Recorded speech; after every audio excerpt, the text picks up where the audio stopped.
Change the projector. Are you? That was a shot. Okay, thank you so much. Let me get my notes up here. So I guess I need to stand. Oh, this is very uncomfortable for me. I have to stand here, right? Yeah. In order for the camera to see me. Okay, this is going to be very hard for me. I'm a walker and a chatter, so trying to keep myself in one position is a little bit tricky. If you walk, we should make a noise of some sort. Pan the camera. Hi, I'm Matt Ratto. I'm the director of the BI program. If we all look a little giddy, or maybe I look particularly giddy, it's because this is really, for us, a kind of a kickoff of this BI program that we've been working on for a very long time. And so the fact that I'm seeing a group of students over here and that there's a group of students somewhere out there really excites us in terms of thinking about where we're at and the start of the program in September. So today's event is really just to kind of start you off and get you prepped for the beginning of the year. There's another kickoff event that's going to take place in September where we'll engage more substantively in the content of the program, and we'll get you set up. But today, we're just going to give you kind of a quick trip through some of the various important parts of the program. Right now, I'll talk a little bit about the courses, because I know that's something that people are really interested to hear more about. I'll probably reference many of the faculty who are up here that are going to be teaching those courses to you. And I'm wondering if maybe we should start with introductions. Do you think that's a good idea? So why don't we just start and go around the table? No differentiation between staff, faculty, and students. That's how it works. And yeah, maybe we'll start with Amal back here, who's running the computational systems. Yeah. So hi, my name is Amal. I'm a going into second year student in the MI stream and my program in the LIS and archive stream. And I've just been taking courses this summer in all sorts. I've taken information architecture, digital literacy, and information systems and design. So it's very broad. You have a stream, but you can always branch out. Great. Sherry.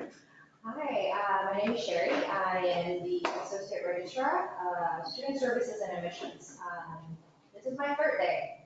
On the dot. So I'm here to learn right along with you.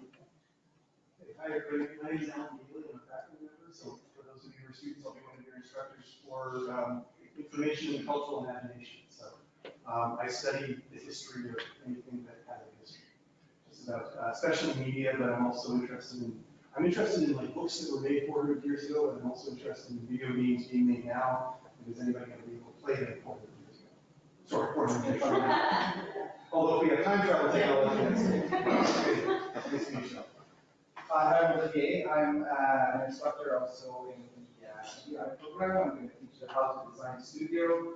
I'm the UXD, or User Experience Design Concentration liaison for the master's program. So my field is design, human computer interaction, user experience. So I'm going to teach one course in the BI this year and 5 courses in the MI UX program. Hi, I'm Tina. I'm a new faculty here, so this is my 11th day. And I specialize in computational sociology and social media.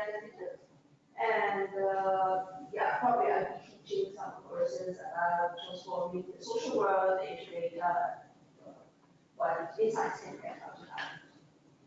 My name is Anna. I'm a master's student here at the art school, and I'm in the archives concentration. My name is Olga Flynn. I'm just a student here. I'm Melissa, and my first major is biomedical engineering. And I studied in Storybook University in Oregon, New York. So I come here for learn more about computer. So I don't know it's about the IT. So I'm searching the program. So just apply it. Hi, my name is Olivia. I'm new here. I'm back. So it should be fun. I have a background in human resources in the medical field. So looking forward to see how I can add it together. My name is Tammy. I already graduated, and currently I'm working at a startup as a software developer and a UX experience designer. So I want to learn more about UX stuff, which is why I had this program. Terrific. Sorry, we're doing little introductions. No pressure, no pressure. Yeah, alright, so my name is Vincent. I'm transferred from electrical engineering and really into UX design, UI design, the websites. Actually work for the University of Toronto Transportation Research Institute and as a full stack developer and a database engineer. As Sam was Vincent, I just was from electronic computer engineering, and currently I'm working at it's cloud sharing and augmented reality stuff. It's super cool.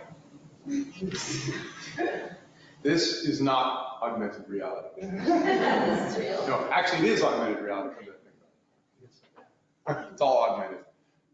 My name is Britt. I'm just very curious, I guess, to synthesize like the whole educational background that going into my undergraduate UT at background poli sci and life science. Just like any courses that you say. And I'm Stephanie Rose. I'm the Assistant Dean Registrar at Student Services. We are very excited to welcome our first class, those of you online, for the Bachelor's of Information program. We've been working very hard. I've been here a year, for the last year especially. They probably worked before I got here, I'm sure, but I've been working hard the last year to make sure we're prepared and ready for you guys to come in and really integrate with the program and have a lot of great offerings to make sure that this is a really interesting experience for you. So really happy you're here and welcome. Terrific. Well, I'm looking at our schedule and I realize that we actually have until 11 o'clock to discuss the course advising is what the category says. I think what that really means is to give you a bit of a description of the courses that we have planned for your first, in particular your first year, but also to give you a sense of the course structure and how that's going to proceed. You should all have something that shows that, I guess, but I'm going to put it up here on the. That's me. Hi. By the way, this is what I call my sad Keanu picture. So I don't know if you guys can, yeah, that's pretty clear. I need to change the projector in this room. So this is basically the timetable for course offerings that you're looking at. We've been building these courses for some time. Some of the people building them are here in the room. And I think what I'd like to do is just kind of give you a sense of that sequence. And then for the faculty that are actually present and are either considering teaching courses, Dina, or actually teaching some of those courses, have them give you a little bit more detail about them. I went through before this meeting very quickly and pulled out some of the assignments that are going to be present in those courses. So I'll also mention some of those for some of the courses for whom the faculty are not actually present. Does anybody have any questions before I kind of jump into that content? It should be clear, and I think it is clear, that this is a fairly, pretty highly structured program where the courses are pretty much set, right? From the beginning, there are some elective choices that occur in your second year, but certainly for the first year, the course schedule these are the courses that you'll be taking. There aren't any electives present. The only ones show up in year 2 around this idea of special topics. I don't know if I call it a pointer. Special topics in information studies you see in your final semester. They cannot see the slides online. Oh, okay. Do I need to do a share or something? Oh, I see a little, yeah. Click to read your unread chat messages. How interesting. People can see you. People can see your screen. It should be the same. I'll walk them through it. Okay, yeah, this system says that they should see and the I screen. see it here. Yeah, yeah, okay. Can you guys see the screen? All right, so So we've got a sense, and we've had a sense previously, of what your backgrounds are, where you're coming from, some of your interests, for example, that you're coming from more of a dev or a UX background, Tammy, as you mentioned, or you're coming from a poli-sci or life sciences, as you mentioned. This program is really intended to be a hybrid program, where it's not, so for example, the program is not specifically directed towards user experience. It's not a UXD program per se. George Brown has a lovely program in that, where at our master's level, we have a concentration in UXD. Instead, what we're really trying to deploy to you is a set of skills that incorporate both social analysis of digital systems in particular and information more generally, as well as some technical chops in regards to those kinds of programs. We have found, and I'm just going to mention UX because it's top of mind, that even for people who have a very specific professional focus, like for example a UX designer, leavening the technical and kind of procedural processes that are associated with UXD with more critical sociocultural analysis actually makes for a better professional. And so that's really what this program is intended to deliver, not just for UX, but for a range of different technical and social types of positions. So the curriculum is set up to do that, specifically by having both more of a seminar or lecture style courses, as well as really hands-on studio types of courses as well. I'll give you an example of that here in this first year.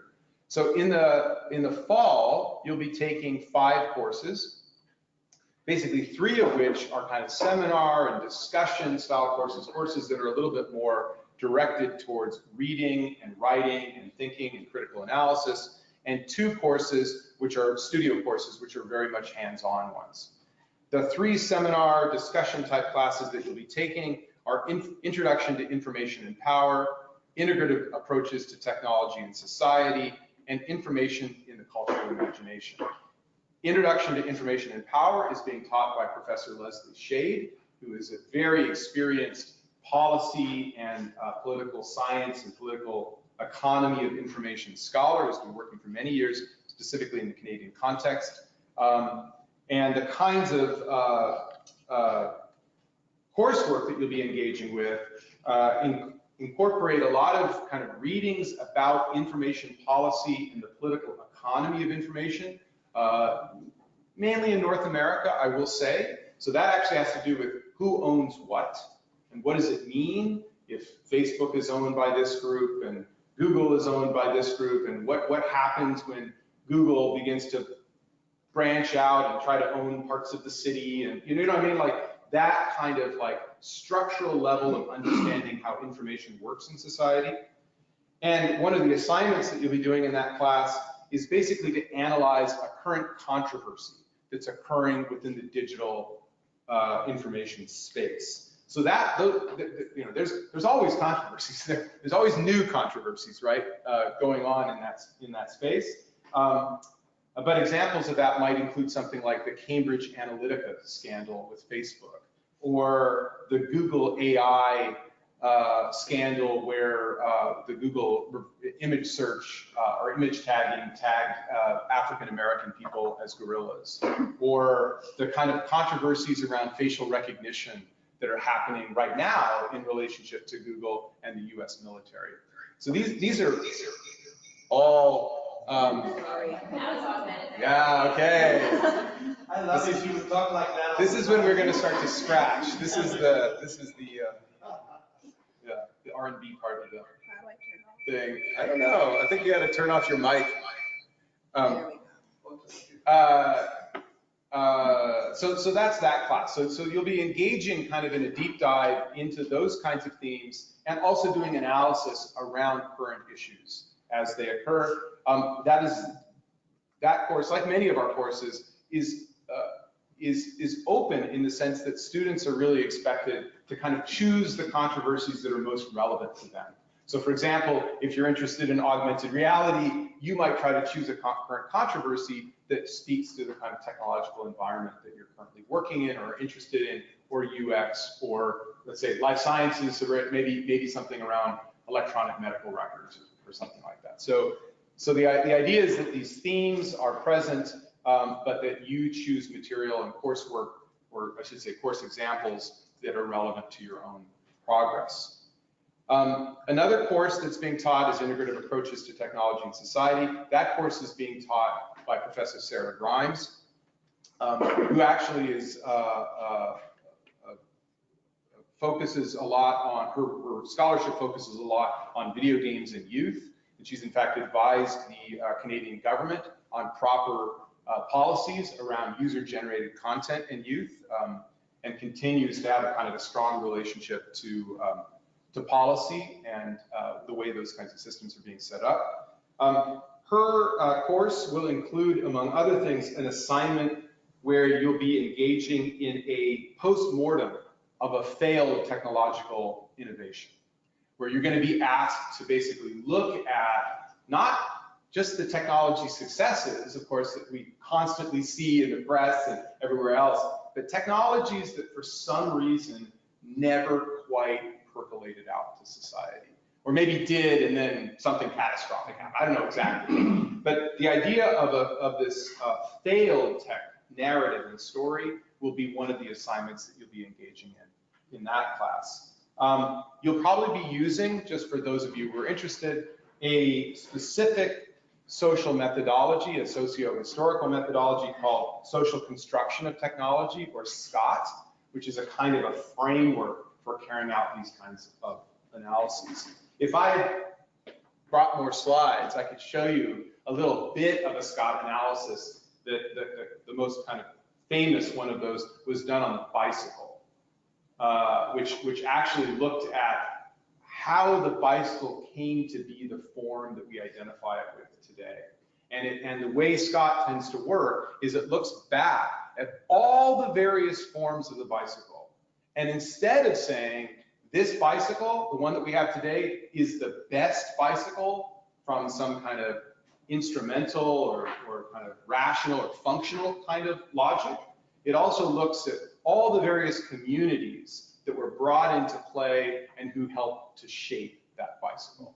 One of the things that process, I've read some of this work, and one of the things that surprised me in that process of analyzing a bicycle was that, you guys know those big penny farthing bicycles? You know the ones with the big front wheel and a little tiny wheel? Those bicycles, when they were invented versus the bicycle that we have today, they would race those against each other, right? And the penny farthing bicycle almost always won. From a race point of view, the penny farthing bicycle was a better bicycle. And yet, except for some historical recreators, you never see that bicycle. So it's an interesting kind of story about why the technologies that we live with today are the shape they are, the ones that have succeeded and the ones that have failed. And you'll be carrying out analyses like that in that class, Integrative Approaches to Technology and Society. Rather than let me speak about information in the cultural imagination, I'll actually maybe turn it over to you, Alan. Do you want to come up here and talk so that the people at home can see you? I don't know if the camera's active, but maybe the mic is a little bit better. Okay, yeah. So you can shut my stuff aside. Sure, okay. Hi, everybody. Hi, everybody online. So my name's Alan Gailey, and I'll be teaching, as Matt said, information in the cultural imagination. That word imagination that Matt pulled out is, oh, hey, no, I'm doing it, walking off camera, sorry. So that word imagination is actually really, really important, because when we think of design, we often think of solving problems, and yet design is a lot more than that, those of you who've been working in any kind of design. So this is a course that's really about the question, what does it mean to live in an information culture? Information culture is a phrase that when I was an undergrad, we were throwing around. And very often we don't work through what that word culture actually means. And we often think about the relationship of culture and technology in the sense of the impacts of new technologies on culture, which of course is something that has a very interesting history. Not quite as often do we talk about it the other way around.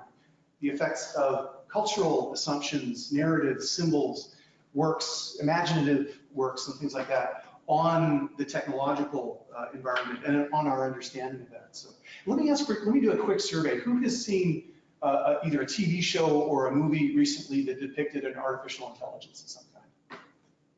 Okay. What Steph, what did you see? Her. Her, oh yeah, right, okay, yeah, came out a few years ago where a character falls in love with an AI. Actually, not to ruin the movie, because I think we might watch that one, actually. Good one. Who else had a hand up there? Just curious. Yes, Hannah. I Am Mother. I Am Mother. Yeah. Interesting. Okay, what's that? I don't know that one. It was on Netflix where there was this AI that basically was an extinction event of humans, and the AI was like trying to create the perfect human. And as an embryo, kind of like raise it to be like ethical and like they're trying to teach it to be perfect again. Oh, okay, that should be in the course too. You might have one of your assignments already figured out there. That's great. Who else had a hand? Let's get a third example on the table. Oh, okay. All right. Who has seen either a television show or a film recently that depicted somebody interacting with a digital user interface? Just one. Okay, no, wait. You guys have seen way more. Have you seen a TV show? Has it in it? Yeah. If you've seen a Marvel film. Oh, yeah. Especially ones with Tony Stark. Iron Man. Yeah. Yeah. I mean, so these are examples of things that are depicted in cultural works and that are on the borderline between real and imagined. We don't quite have the holographic haptic interfaces that Tony Stark has as Iron Man, but this is one of the things that is going to be present in any kind of work that involves information. Is as soon as you walk into the room and you're dealing with other human beings, you're dealing with people who have grown up with representations of information and of things like artificial intelligence, surveillance, the idea of what it means, of what privacy or individuality means, other sorts of themes. These are things that are constructed a great deal through the cultural environment in which we live, the different things we watch. If anybody has watched the TV series Black Mirror on Netflix, it is all about this. We're going to watch it right now, Black Mirror. The whole course could be Black Mirror. It doesn't seem quite like I'd be working hard enough if it was. But the reason that series is so popular now on Netflix is partly because of the questions that we're going to be looking at in this course. So this is an example, as Matt was saying earlier, of how broad and diverse this program is. What you're going to be doing is coming at, in the other courses too, including Introduction to Information and Power with Leslie Shade, and Integrative Approaches to Technology and Society with Sarah Grimes. You're going to be coming at similar topics, but from different directions in your different courses. So in my course, it'll be a bit more from the humanities direction. That said, you don't have to have any background in this at all. It is not a film studies course. It is not a television studies course. I'm assuming that many of you will be new to this entirely, and that your previous programs may not have touched on this. But as with the other courses, I'm also assuming that's why you're here, because this is a mix. This is a mix of knowledge that you won't get anywhere else. I think that's fair to say with our program. And so one of the things, and I'll hand it over to Olivier, but one of the things that characterizes this program is shifting disciplines even throughout your day as you go to different courses. And that's something we do in the iSchool generally, is learn how to look at the same things from multiple perspectives at once. And it's often difficult, but it's really worth it. And it's something that has to be learned, but that's why we're here. So as an example, and maybe this will be a segue to Olivier, is one of the things that we are definitely going to be looking at, one film we're going to watch is a film called Steve Jobs, a biopic of Apple co-founder Steve Jobs. Came out in 2015, directed by Danny Boyle. And it depicts Steve Jobs, Michael Fassbender is playing him, and it depicts Apple tech demos at I think three different points in the history of Apple computers. And I'm staring at an Apple interface right now.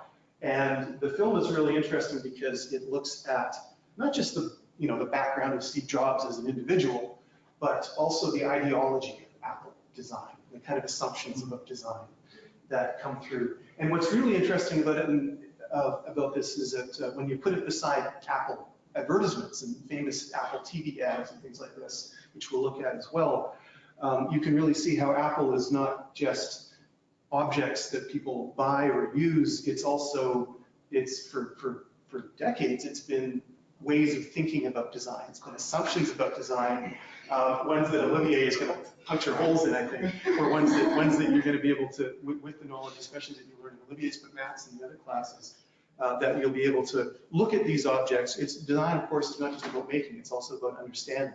It's about looking at the world. So my course is based on the idea that imaginative works can look at the world in ways that straightforward, purely, analytical, straightforward academic prose can't. There's a reason that we have imaginations, and that's to do the things that purely rational thinking can't do. So with that, I'll, I guess, hand it to Olivier. Yeah, why not? Well, let me just say, Olivia, you go up, and I'll just say a few words really quickly. Actually, I forget about the camera. I was going to introduce this to you. Okay, you do it then. Good. No. That sounds great. I've talked enough. But, whatever I don't say, you can add and all that. Hello, hi, if you're online, hello, everyone.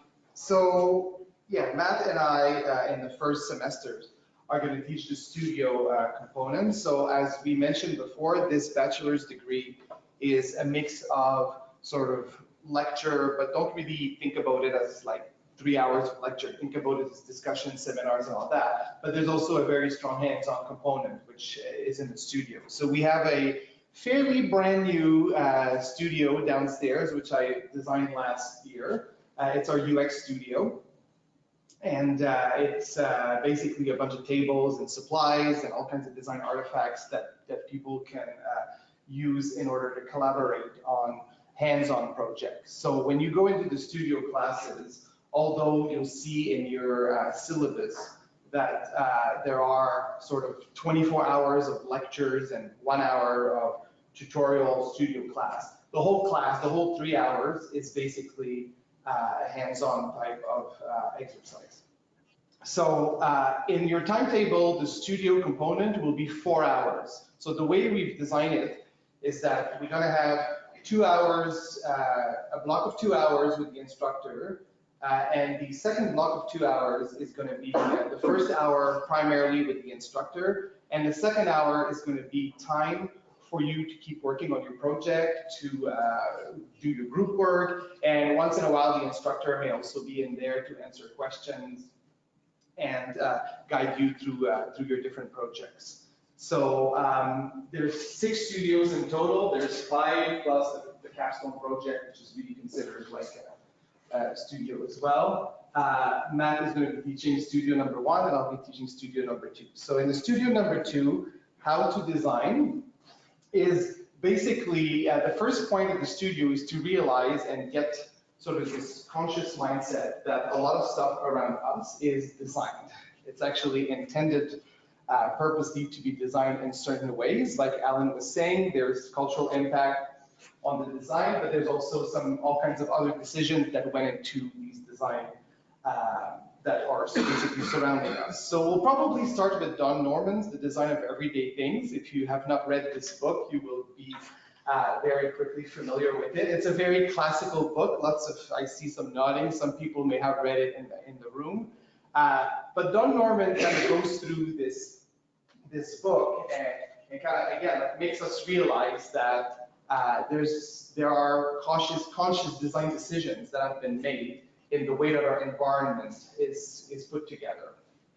And the remaining of the studio after that is basically uses a human-centered design approach to teach you how to design. So we go through a group project, which is mainly the major assignment in this class, which is divided into several sub-assignments. So I'm just going to read them quickly now. So we go through a discovery phase. So we learn how to discover information in order to inform design. We go to an interpretation phase, and in the interpretation phase, we look at affinity diagramming, empathy mapping, and understanding what are the elements that are going to form the design. Then we go into the ideation phase, how to generate ideas out of all the information that we gathered and we collected.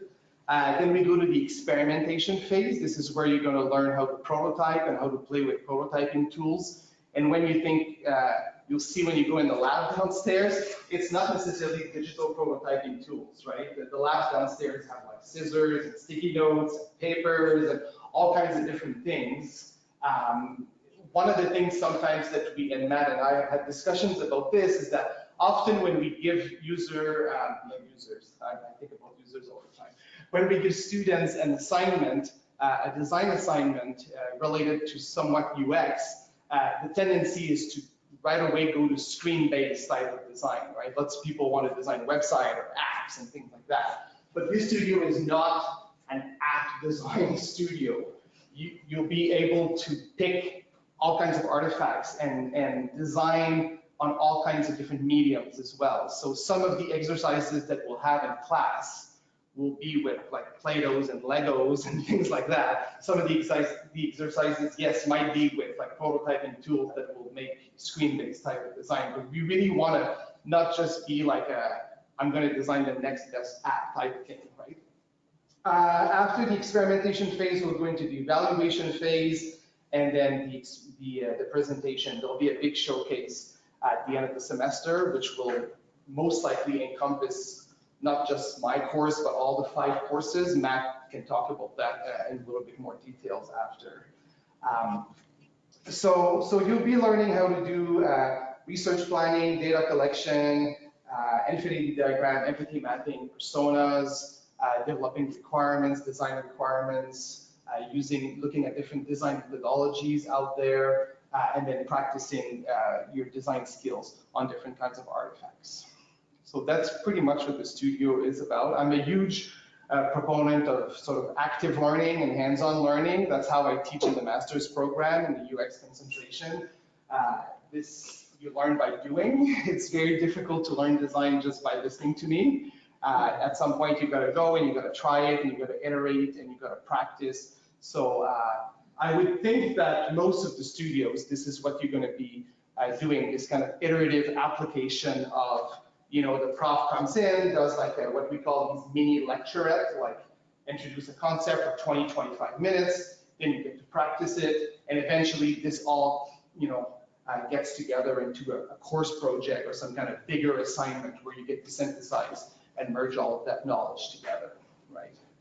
I am a designer, I'm a UX person, I come from engineering, from industrial engineering, so I'm not gonna hide my background. So if you have an interest for UX, you're definitely gonna learn some of that stuff with me in that course, but it's not just a UX course, it's a very broad survey of what design is about. Does that hope make sense? That's perfect, Olivier, thank you. And thank you for the overview of the studios. Did anyone have any questions so far? And you'll have to excuse me, but I have to skip to go to the studio downstairs because I'm doing the Master's of Information UX Concentration orientation, and I'll be back at noon for the lunch. Terrific. I always come back for food, so right. That's always the trick. Yeah, I'm going to open it up for questions when we get through all the courses. I guess we could have taken questions as we went, but I want to make sure that we allow questions to percolate from the other side as soon as so we're a little bit structured by our digital shadow compadres over there. So one last class to talk about in detail, and then I'm going to go in just kind of smaller detail for the rest of the courses in the semester, and that's my own course, How to Build a Computer and Why, which is a bit of a strange name, but the real purpose of this studio is to dig in fairly deeply into how computers are made, what are their hardware and software components, to actually build some computers, a little bit differently than you might be thinking, but also to think about how the shape and architectures of computers has shifted over the years and how those shifts also speak to some of the themes that you're going to be engaging with in the other lecture and seminar types of classes. So I'm actually might be showing some very short segments of films as well, just to kind of remind us all about how the computer has changed over the years. How many people here have seen Desk Set by any chance? Oh, of course, I knew you had. Yeah. So Desk Set is a film basically about a mainframe. I'm going to probably show you a little bit of Minority Report. We might look a little bit at a movie that I can barely stand to even like listened to a little bit of called You've Got Mail. Does anybody know that movie? Nothing very recent. It's all going to be like this kind of old stuff. Because what's really interesting is the way in which the cultural imagination of what the computer is actually connects deeply to decisions made about what computers are and what they become in the world. And we're going to be building little versions of that as well. I was going to bring in some parts and show you some stuff, but I didn't have a chance to go by my lab before. How many people have done any Arduino or microcontroller stuff? Yeah, so we're going to be playing a little bit around with some of those kinds of platforms, and we're going to be building some computers based actually on microcontrollers. That's probably the kind of central conceit that we'll be looking at. There'll be a project, there'll be probably 3 projects in the course that are each have a technical component and a kind of a reflection component, where you'll be building something and then spending a little bit of time reflecting on what you've built. That's the way the course will basically be organized. And yeah, it's very, very hands-on, but don't worry, I've been teaching those kinds of courses to hybrid groups of both people with a lot of experience in these areas and with absolutely no experience in these areas for actually 10 years, I realized. Actually, next year will be the 10th year that I've been teaching those kinds of courses. So I'll make sure that everybody comes along for the ride. And if you're already halfway down the road, I'll make sure you're not too bored. That's the first semester of your first year. We're super excited to kick it off. We think there's going to be a lot of really interesting tie-ins between the courses as well. And just so you know, your instructors are all working to make sure that materials that you're engaging with in one course connect up with materials and activities that you're doing in other courses. So it's going to be really a synthetic experience. That's our goal. In the winter semester, you'll be taking courses that are 2 of which anyway are sort of directed, sorry, 3 of which are sort of directed towards resourcing you for your summer practicum. I think we're going to have the career officers going to come in to talk a little bit about the practicum component of this program.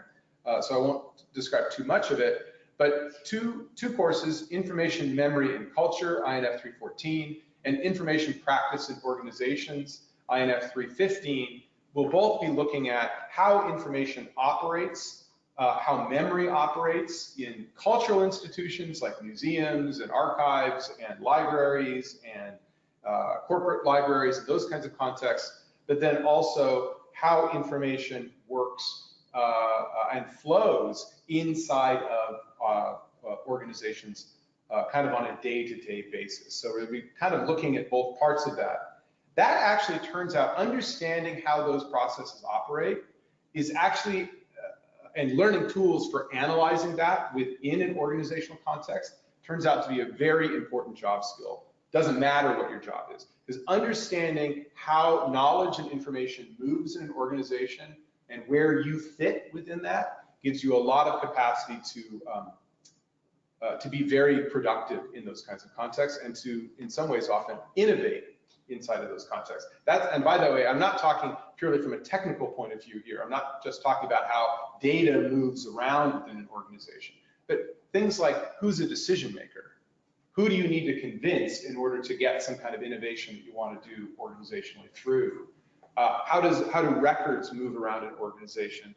And things also like how are organizations represented informationally? And sometimes through really basic mechanisms like an organizational chart and how you read that, but also through more complex mechanisms as well. So those courses will be engaging in those themes. Your studio course that term is Information Design Studio 3, Designing Interactive Systems, which will very much be about designing interactive systems.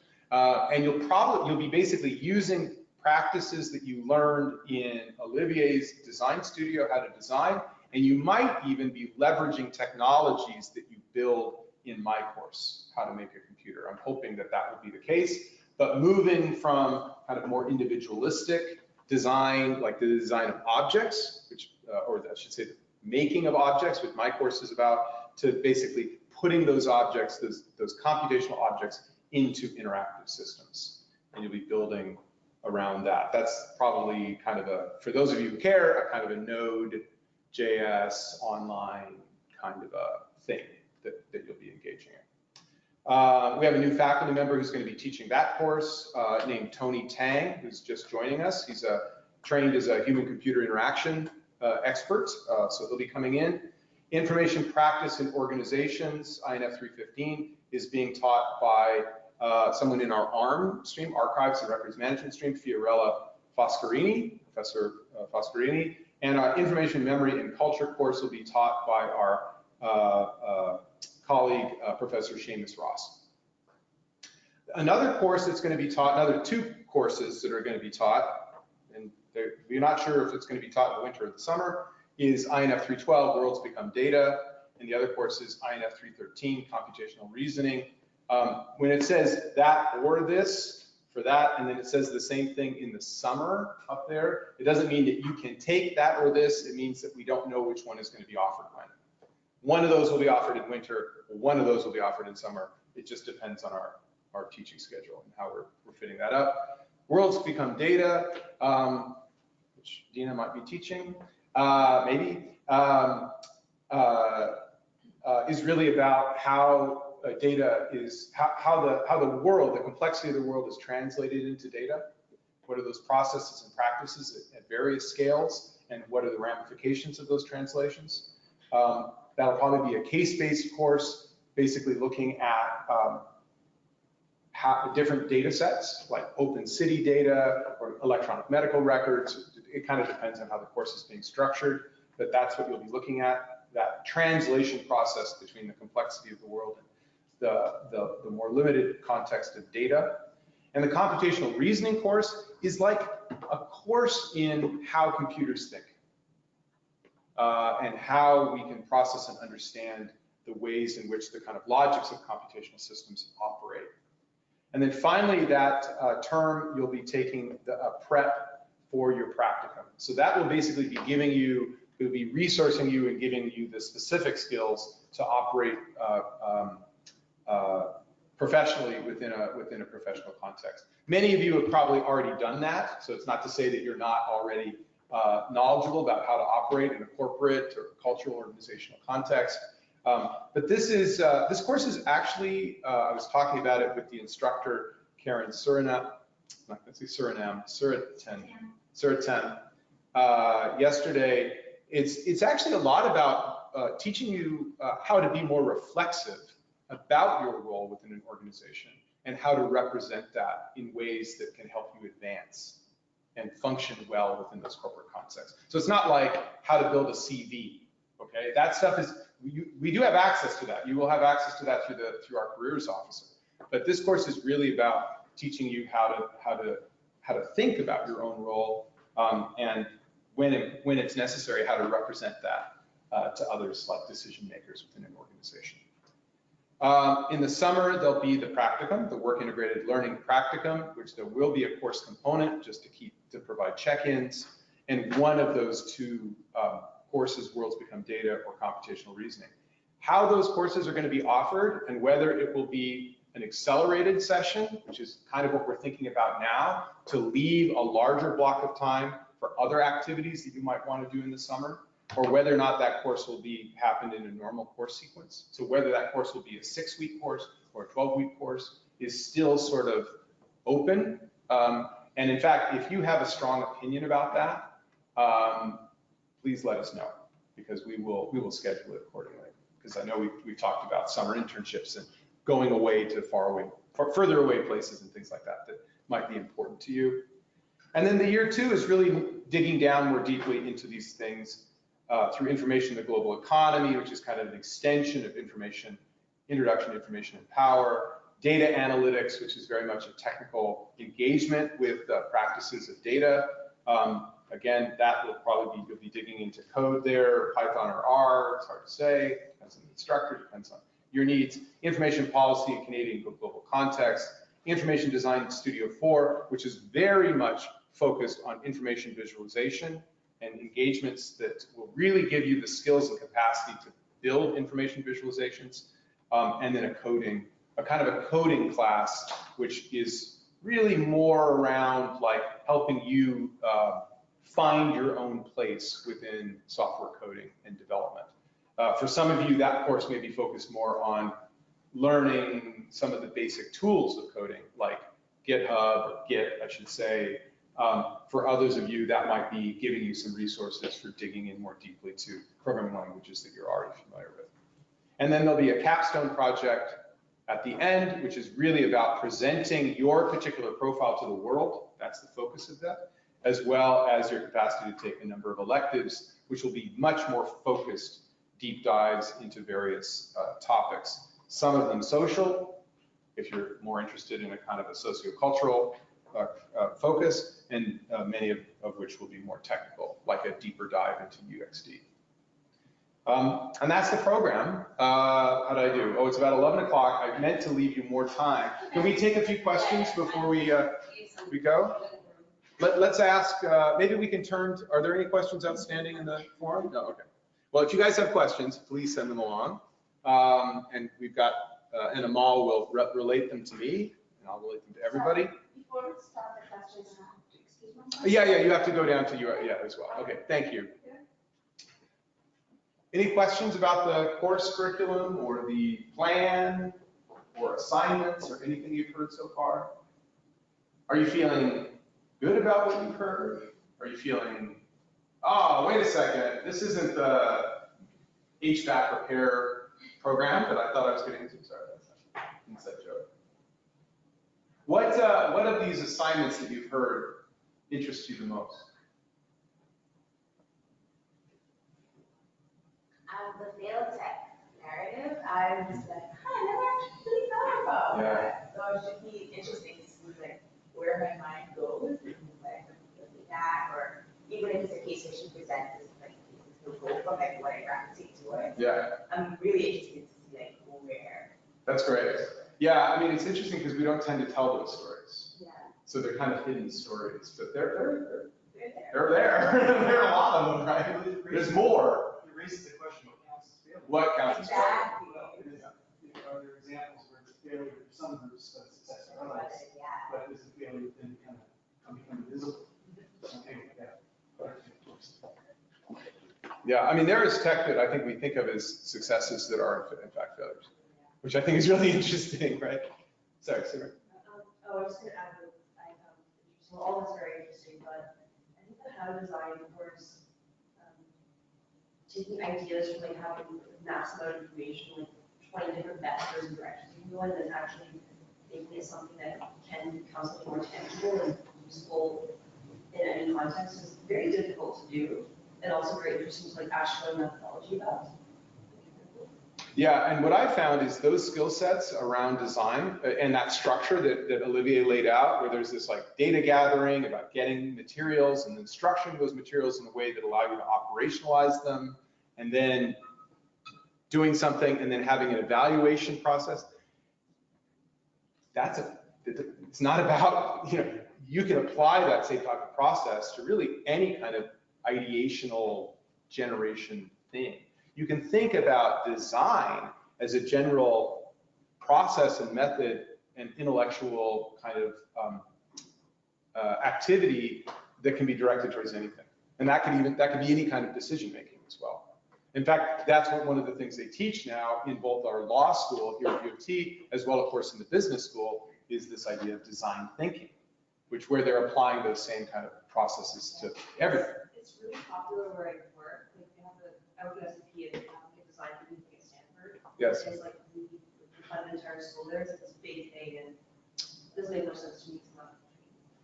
Yeah, the D Lab at Stanford, which is connected to IDEO, which is kind of one of the hotbeds of some of this design thinking rhetoric. That's right, absolutely.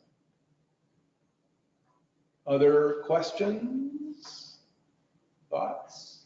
Can we get food for the snacks? Food, what? I want a break for like, before I jump in, we'll do 5-minute break. How about that? Sure.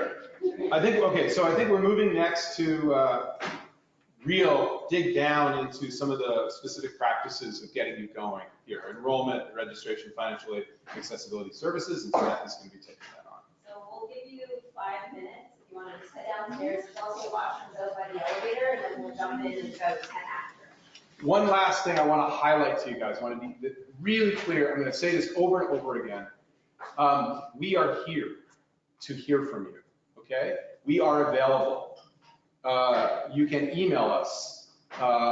You can come to see us and talk to us. We really are interested in your feedback now and later in helping you do what you need to do. So don't be shy about contacting us, whatever forum you think is most appropriate. And we will also be reaching out. So it's not just on you to do that. We will also be reaching out. So, yeah. Except for Alan, he's a bit of a jerk. No, I'm sorry. Wow. Oh, no, there we go.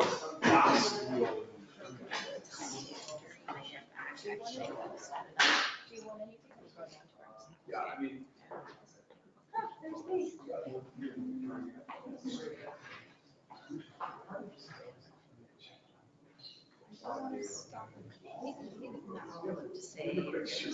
I gave them a message. Yeah. I wanted to come back with them, and then we can go to the next slide. Just so that's all. That's fine. That's good. This one? Yeah. Absolutely.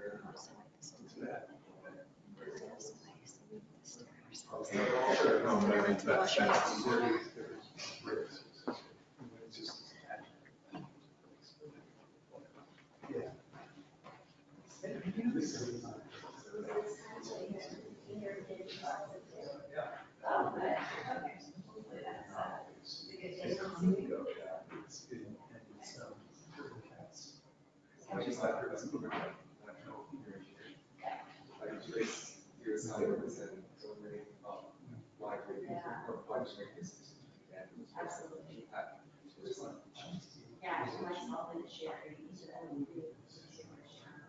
We did. It just means to say. Very familiar. It's So those were administrators, not students. Okay. Not every Advisor for your 1, 2, 3. We'll create. So yeah, very much, really thoughtful way to integrate technology, community and cultural impact. Yeah, that's exactly right. Oh man, nice job. Work here. But we know fits into a structure that Google is aware of. Yeah, we need to stop. We have to stop. All the way. I did. I mean, the operation. I had done minor. Yeah, and then I went into Not here, right? then I'm like, oh, we're going back. So that's why it was like, so I did now for design, and like, this is great, we were like, oh, yeah, thank you.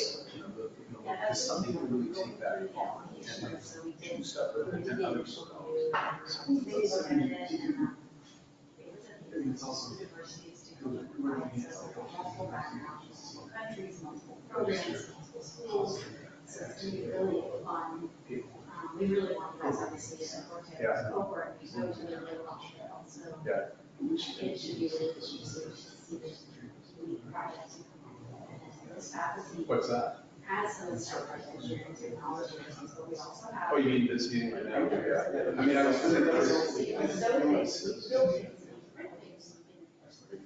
well, maybe, maybe I can, I've been thinking the way that this was gonna happen was through these like group meetings where people can come together, but that doesn't seem to be possible. I gave up the schedule for that, by the way. It didn't work, so. Yeah. Yeah. Yeah, I think we're gonna have to, but one thing I can do is curate. Maybe there's a way to, I don't know about sending the syllabi to everybody. I mean, we can certainly do that, but maybe there's a way to curate that content and send it out to everybody instead. Yeah. Like all the assignments in your videos or something. Yeah.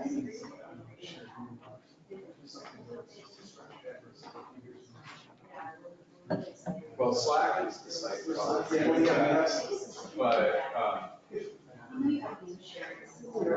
oh, thank you, okay. How'd you get to this? Is that an old one? No, that was like, that's some stuff. Oh, you need a show. Yeah. No, it's not. There's Oh, specialization. However. Yeah. Oh, Actually, just PhD is really.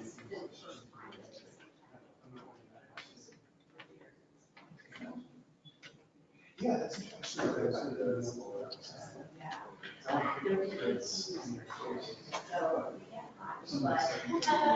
But you.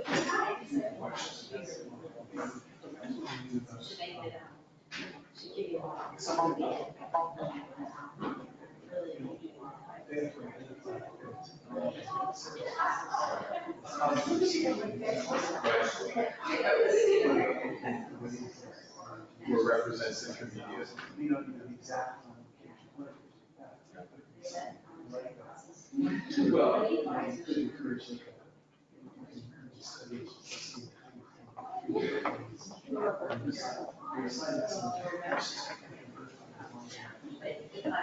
I mean, you know, things like the Alto Star, right?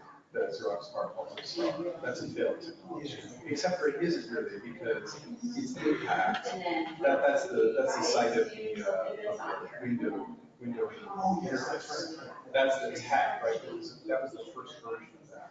That then got picked up by Jobs and by Gates. Yeah. So it's like, I mean, it certainly was a failure for Xerox. Yeah. What was yeah. But that would be so interesting. I mean, nobody, maybe but the amount of media about those, like that problem features something like within the Steve Jobs. It's not the first, well, no, it's the first ad.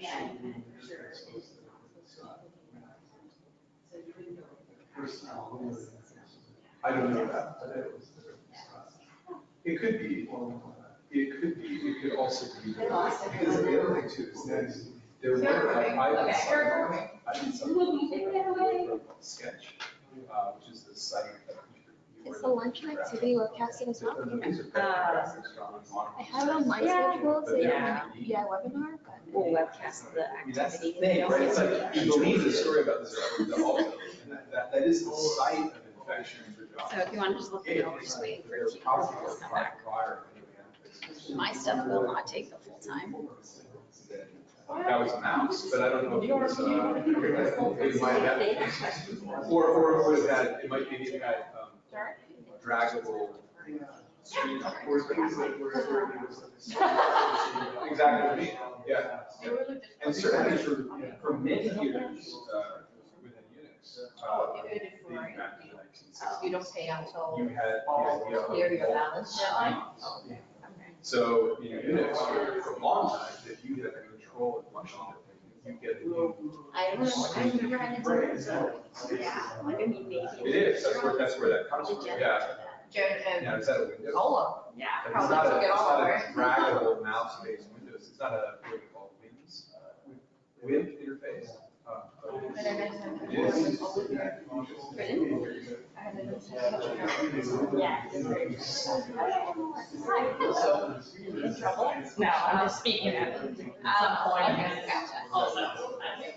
And it's like adapt everything to be on, where it's like, I just have to delete like large bits of text, especially with a tour where it's like, here's the student lounge. I'm like, yeah, they'll have their own. Yeah. Okay, let's go ahead and get restarted here. We all have time to chat some more at lunch? Awesome. You're all good here? I'll be up in like 30 minutes to talk. Perfect. But the difference, that's the SPS. All right. I think we're mostly back.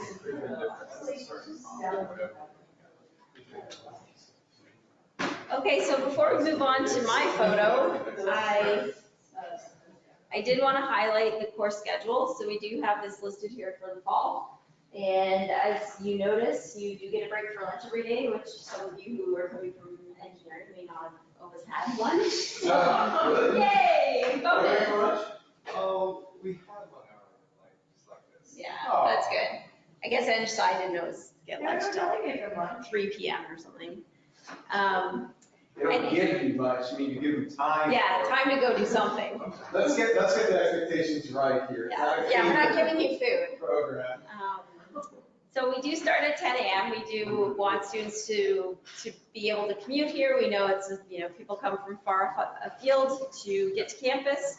So you'll see that you'll have a 10 a.m. start Monday through Thursday, and then no classes scheduled for Friday. The additional component that we added here is the student engagement session. So some of those sessions will be mandatory. Specifically, the first one that we're doing the first week that classes start is going to be on Cite It Right, which is a citation software assignment that you need to go to. We want to make sure that you're obviously learning how to appropriately cite resources. And then other times it may just be additional time that you can meet with a team or a group if you have a project going on. We also may have other sorts of activities that you can opt into, but we did build that in because we think it's also important. Additionally, if someone ever needs an outside of class exam time, we may use that, but generally it would be other kinds of what we call iSkills workshops. So they may be on 3D printing and other resources here around the faculty. So take advantage of those as well. May also be time that you can just choose to meet with your advisor, and Sherry will be doing predominantly the majority of the advising for the program, so you can always set up time with her and or myself. All right, so we're gonna move on to me. Wait, there we go. That's me, I'm Stephanie, and we are gonna talk about the enrollment. As we mentioned, you don't have any choices, so we just put you in your classes. Makes it very simple for you. And at least for your first couple semesters, we will enroll you in all your courses. And the sequencing is that you will be put into everything unless you have an accessibility accommodation, and then you would want to come and speak with myself or Sherry regarding what that would look like. Then, as we mentioned, in the winter of your second year, you will get to select from the special topics curriculum. And so that's the time in which, if you have any challenges, if you're new to the U of T system, we can walk you through the process. If you've already been here, you'll be using Acorn to do the registration, which we'll show you. The next component, of course, is the Cite It Right workshop. As I mentioned, it is required to complete. That would be done online, and we do want it done by the second week, end of second week. First week of the semester, so that Labor Day week is going to be a series of orientation events. We do strongly encourage you to attend. It's going to be a lot of things, some lecture series, things like that, but that the second week is the second week in September is actually when your first day of classes will be, the Monday there. The calendar will follow, or the calendar for your courses is going to follow the same as the graduate school calendar. We have a lot of graduate students here, so we didn't want our faculty having to teach on two different calendars and having potentially breaks when the other population didn't have a break. So we just transitioned to what's known as the SGS calendar. We will have a full calendar of information for all of you available for the fall as well, with all the timetabling and policy and procedure. That will actually probably be available for you online in a couple of weeks. Questions about any of that? Anything online? No? Okay, stop me at any time. All right, so how many of you are familiar with the Acorn system?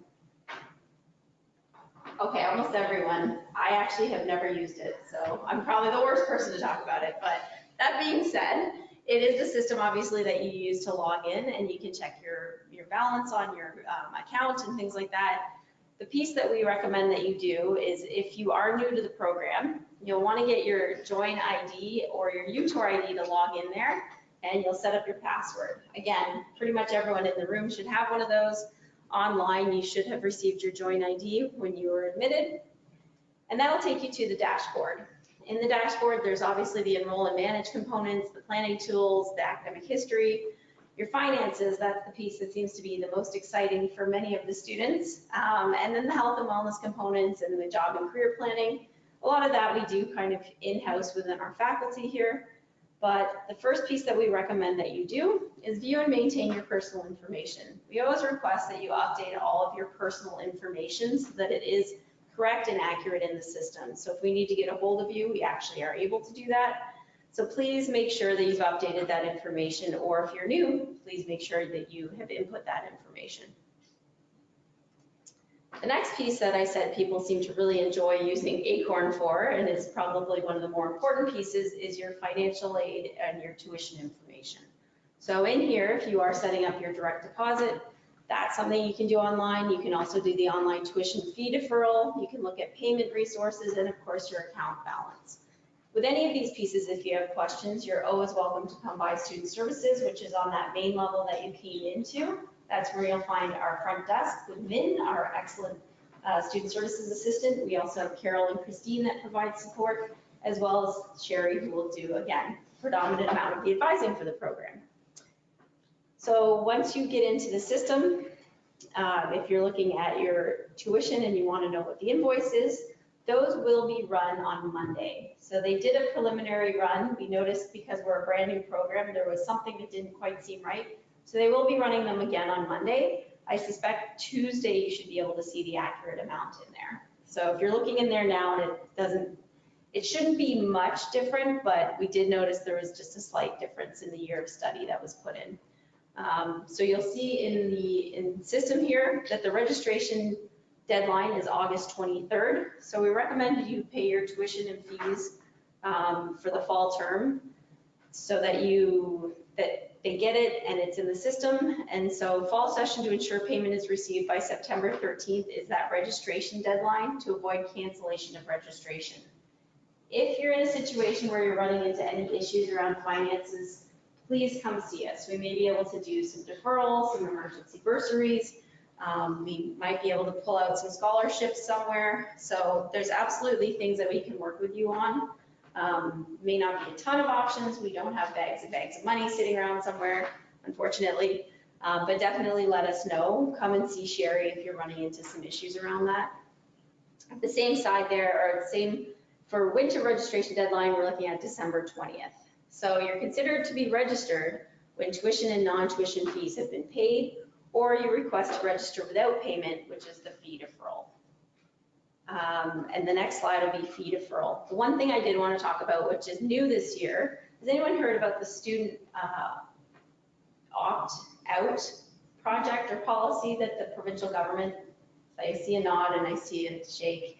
Okay, so the provincial government said that students should be able to opt out of fees that should be deemed as optional. So this is the first year that the province is providing this opportunity to students. And what that means is there's a series of fees that you pay with your tuition that are mandatory, things like health services and those kinds of things, but there may be some other fees that would be considered optional. When you log into the system, you will see a list of fees that you can choose to opt out of if you don't want to pay for the newspaper or club and organization on campus. You will see that option. There is going to be a lot more information to come because, again, they had to develop this really quickly, but it should also be live at the beginning of next week. Strongly recommend you think about, if you choose to opt out of something, what is the potential impact of that? If you don't go in there at all, you will just be charged the amount for all the fees. Otherwise, you can go in and select not pay 20 cents for something, 20 cents for something else, 47 cents for another fee. And then you'll see that added appropriately or deducted appropriately from your total amount. Again, there's going to be a lot more about that. We'll be able to give you probably during orientation week a much more thorough description of that. But again, it's brand new, so that's the opt-out project. So if anyone sends you anything about opting out, that's what that is talking about. Questions about that at all? No? Okay, you guys are pretty quiet. All right, so fee deferrals. So you may be able to register without paying a minimum payment amount on the online Acorn invoice if you have received a government loan, such as OSAP or US FAFSA. We do have a few students, I believe, from the US. If you've received an approved scholarship or award, so again, some of you were scholarship recipients from our program, or if you have a third-party sponsor who will pay a portion of your tuition and fees. So there's additional information in the online site, and again, we have a Getting Started guide that will have a direct link for you for additional information there. If you're already at U of T or if you've been here in the past, you're familiar with it. So I won't go too far into that. Additionally, as I had mentioned, there's the payment deadlines. So you want to pay 100% of the fall fees by the 30th to avoid any interest and service charges. And those start October 15th. Additionally, you want to pay 100% of your winter fees by the end of January to also avoid those interest and service charges that would start the 18th of February. As we show, it's 1.5% per month, 19.56% per annum until you're paid off. So unfortunately, school is not free. We wish it could be. All right, so there is for the Bachelor of Information, the entry point is September only. We only do September admissions, as all of you would know. They're all starting in the fall. And the duration is the full-time 2 years. As we mentioned, there is the summer enrollment that's required in the courses there. And the thing with the program fees, as I said, they were going to rerun them Monday morning. They should be, however, similar. They're actually less, if you were in, say, engineering or computer science, that kind of thing, they are slightly less than last year's fees because, again, the provincial government did a deduction of about 10% in program tuitions and fees across the board of the province. Similar on the international side, I believe that was slightly less than last year as well. So again, we should know that it should show up for sure Monday, if not Tuesday, on Acorn for you. And there are financial aid opportunities. There's of course OSAP and other government aid. UTAPs, which if you are already applying for OSAP, is automatically applied to your account if you qualify. As I mentioned, if you run into any situations that are unexpected or emergency situations around finances, please come see us. We do have an emergency bursary situation. We do require some documentation and paperwork be completed, but we can assist you in some situations with that. There is also financial aid for students with disabilities. If you're familiar already with that, you've probably worked with accessibility services to qualify. And then of course there is the work study program. As we already showed you with your schedule, there will be time to work Fridays for sure, and then potentially some of the afternoons a little bit later in the day. So if you want to apply, we always have some work study opportunities in our office, additionally all across campus as well. So we'll go quickly through the step-by-step Acorn guide because again, you won't have to actually be enrolling in any of your courses. When you do though, we can always help you as I mentioned, but there is a how-to on Acorn. The last piece then is the accessibility services. As I mentioned, we are very committed to making sure we're providing the appropriate academic accommodations for students who need accommodations. So we do ask that you go through the formal accommodation process with accessibility services so that we can appropriately accommodate you, knowing what would be the most appropriate accommodation, whether it be assisted technology, extra time, individual testing circumstances. So please register and re-register if you had already been registered in the past. You do need to register on an annual basis. The other thing that's really great about the faculty here at the iSchool is because we're small, we do have an on-site accessibility advisor who comes here to the building at least once, if not a few times a week. So you don't actually even have to go anywhere to meet with them, which is really great. We're also in the process, we just found out our health and wellness advisor received a promotion and will be transitioning out. But we also have a health and wellness advisor who is specifically assigned to our faculty. And we are trying to get them space here as well so they can meet with students right here in the building. We do think mental health and wellness is exceptionally important. And again, some of those Thursday afternoons may be programming around that as well, because we do want you to be healthy and can't always make you happy, but we want to make you at least think about health and wellness and being something that's important to your overall well-being as a student and as a person. So as I mentioned, making sure that you're connecting with us if anything comes up. Literally, if it's the smallest thing, just stop by. Sherry's been working with students for a number of years now and knows of all of the resources available on campus, especially those of you in the online world who may be new to the campus. This is a new place, so don't hesitate to come by and ask. We can also make referrals. We also have support around learning strategies. So if you're going through a different type of course that you've never really gone through, if it's more technical than you've seen, or if it's more theoretical than you've dealt with in the past, there are learning strategists at the Academic Success Center that can help you put together a strategy, even if it's around time management. Also, I've done learning strategy work in the past, so again, never hesitate to come see us. We're happy to just be your main point of contact for all resources and services on campus. So finally, and I'll talk about that as well, if an emergency comes up, if there happens to be a family member who's ill or someone who passes away or anything that would mean that you'd miss a major or even a minor deadline, please come by and see us and we can talk to you about whether we need appropriate accommodation, appropriate documentation to reflect that, or if we can just use an email or however we can do that to make sure that we're able to work with your faculty member to accommodate whatever that may be. And that also goes for, you know, religious holidays that you may be participating or celebrating in if they impact or are conflicting with academic work. Again, please come see us and we'll work with you on that piece. Last question or last comment here is registering with accessibility services. They do have an online intake form. You would have to do appropriate the registration component, including documentation. Then you would do an intake advisor with the intake interview with the accessibility advisor, and they would look to determine what accommodations would be appropriate.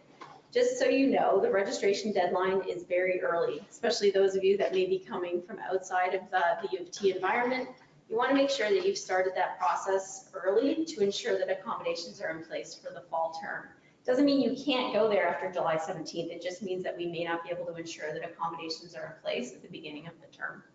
So again, the link is available there. It's even if you just go onto the U of T website and search for accessibility services, you're able to do that as well. All right, we had promised you some information about career services and supports that are available. So we do have Alex Howes, our careers officer, here to discuss that piece of it. So welcome, Alex. Thanks. Thanks, Steph.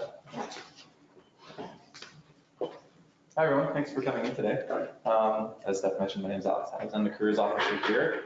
My role here is full-time at the faculty, so at any point, I'd certainly encourage you to come see me, say hi, and we can start mapping out what your time here looks like. So I'll get into some of the programs and services that are available to you. Again, the first being advising. So there are advising options available to you. So I'd recommend you schedule an appointment with myself, and we can sit down and talk about your career plans, the experience you have. If you're ready and comfortable, go through your resume and make some edits and updates to that, and prepare yourself for job interviews when you're ready. We have a number of career-related events that take place throughout the year as well that, of course, you're invited to, and we'd recommend you take advantage of. Main one being our employer showcase. So this is our own faculty career fair that takes place in January. It's organized through our student groups, but of course you're eligible and encouraged to come. And that takes place downstairs in our in-forum library space. So we have a number of employers from a range of industries, financial, government, tech, that are all interested and want to speak to you. So definitely come out to that. We'll share some more information on that shortly. We do have an active alumni community, and again, you're also eligible to take part in some of those programs. So the first being our Ask an Alum. This is a program that not many people take advantage of, and I wish they would, but it's a chance for you to connect with members from our alumni community, and over email, over telephone, ideally in person, sit down with them and talk to them about their experience, and they'll have questions for you and want to know more about you. So this is a really good chance to ask those types of questions early, plant those seeds, and perhaps by the time you approach graduation, maybe have a job lined up. So something to take advantage of. Similar to that, also organized by our Alumni Association is our job shadowing program. So many of you have probably done a job shadowing opportunity before, either in high school or in the last few years. So this is a chance for you to actually go on site and shadow someone in their office, in their career, and see what it's like working in that area. So there's also programs that provide hands-on experience, probably covered already today. First being our Practicum. So there's a requirement for you to complete Practicum hours. I believe it's in the summer between your first and second year. So again, this is required of you. We do go out and solicit these opportunities. Obviously, you're welcome and encouraged to set up your own Practicum placement, but we do have these projects available for you. And these are in a wide range of different areas and different industries as well. These are some sample careers. When we were looking to launch this program, we did solicit some employer feedback, which I'll touch on in the next few slides. But these are some of the common job titles that you might expect to land by the time you graduate. So a lot of these are in areas related to data, business analysts. There's some archives areas as well, social media strategists. So it's quite a range from, I guess, quote unquote technical to more non-technical areas. So there's a lot of opportunity for you, depending on your interests, depending on your experience, for you to land any one of these opportunities.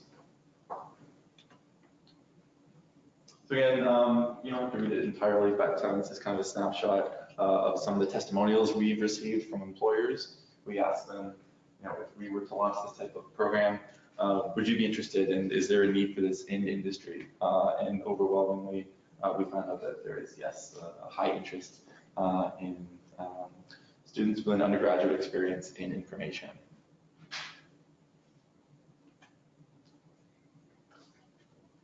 So these last two, Vicky and Tim, are both from the provincial government, so they touch more on that type of area. But like I said, there's opportunities in tech, in finance, and all sorts of areas related to information, which is quite broad, but that's intentional. So that's it for me. Again, if you do have any questions, feel free to email me. I'd be happy to meet with you one-on-one and talk about your plan, and look forward to seeing you all in September. Sorry, I'll go off script a second here. I had a question at the break, which is regarding, can I go to graduate school for this program? And absolutely yes, that's definitely something that you can do. You can also apply to our faculty for our Masters of Information or Masters in Museum Studies program. The goal of our bachelor's program is not to duplicate the content that you would receive at the master's level. It's to prepare you in understanding what the Faculty of Information is all about, but then you'd be able to grow and develop those skills even further if you were to pursue a master's program. So at some point in the duration of the program, one of those Thursday afternoons may be, what does the program here look like at the master's level, and how is the work that you're doing at the undergraduate level feeding into that, or how could it prepare you for that? So just to clarify, absolutely you can go into a master's program here if you choose to. And you would have some probably really strong references, I would imagine, from the faculty in the program, which would really strengthen your application to our program. Our program has continued to be more and more competitive every year for admissions, and we're downstairs. If you've heard anyone talking, we're actually welcoming our largest master's program class ever this year. So our faculty is a vibrant faculty, growing, developing, lots of new curriculum, new faculty on board to teach some of the amazing content, and so we would welcome you to apply to graduate school after this. All right, we are going to transition. Sorry, question, yes. How many people are welcome? So this year we have an incoming class of approximately 380 students in the masters. That's, yes. Yeah, just MI. That's total? Yeah. Perfect. Yeah, 380 combined. So that's our Masters in Museum Studies, which is about 43 students. And then we have the remainder that are in our Masters of Information, which includes 8 different concentration areas, anything from the UX and human-centered data science, that's our newest concentration, to some of our more traditional areas, library information systems, that's what and archives management. We're seeing a really great development of obviously technological influences in combination with traditional library methodology and things like that. So excellent. We are actually now going to transition over to Daisy, who is in from the library. Also known as the Acorn. Yes. So hi everyone, as Steph said, my name is Daisy, Daisy Dial, and I am the User Services Librarian at the Acorn Library, and I'm also a recent grad of the Faculty of Information. I completed my MI in August of last year. So what is the Inform? It is a multi-purpose space that supports Faculty of Information students, staff, and faculty members with their research and with their studies. We're one of the over 40 libraries on U of T campus, but unlike the other libraries, we are specifically dedicated to the Faculty of Information community, which means we are a super great resource for you guys. So another interesting thing about our space is that unlike Robarts Library, for instance, we aim to be sort of a more social and collaborative space. The Faculty of Information, at least at the MI program, has a lot of group work, and I imagine you'll have quite a bit as well. And so the Inform is a great place to get that work done, and also meet your peers, and even sort of do some kind of proto-networking work. So some of the services that we offer that will be of interest to you, I'm sure. The first is the Personal Librarian Program. University is big and U of T is really big. And so we want to make you feel as comfortable as possible within the large university and with the large library system. So you'll be matched as an incoming student with one of our friendly librarians. And throughout the year, they'll send you emails, keeping you up to date with events or programs that might be of interest to you. And they're also the person who is your go-to if you have any questions about researching using the library or even just accessing specific types of resources. You know, they're the person who can either help you or connect you to the people that you need to reach out to. We also have the iSkills workshop series. Every year, the Inform offers 70 free workshops to our students. And these workshops, they are designed to sort of support the Faculty of Information curriculum, and they will also help you develop your technical, professional, and academic skills. We offer everything from hands-on 3D printing lessons to data viz, grant writing, crash courses in library classification systems. It really runs the gamut. And they are very popular and very well received amongst our students. We also have our tech loans, which are a fantastic resource that are exclusive to our community. They're loanable technology that, like I say, is only for you guys to use. And it includes everything from MacBooks to really any kind of charger you would ever need, to HDMI cables, projectors.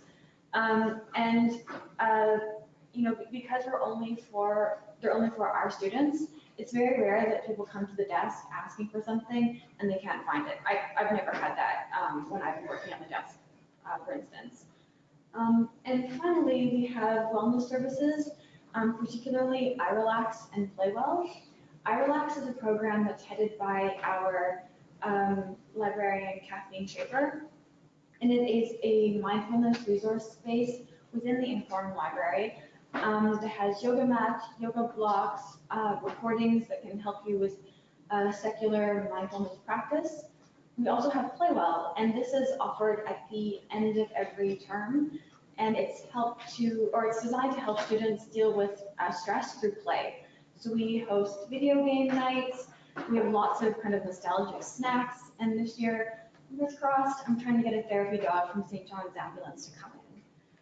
So that's all for me. Welcome to the faculty. I look forward to meeting you all in person in September. Thank you.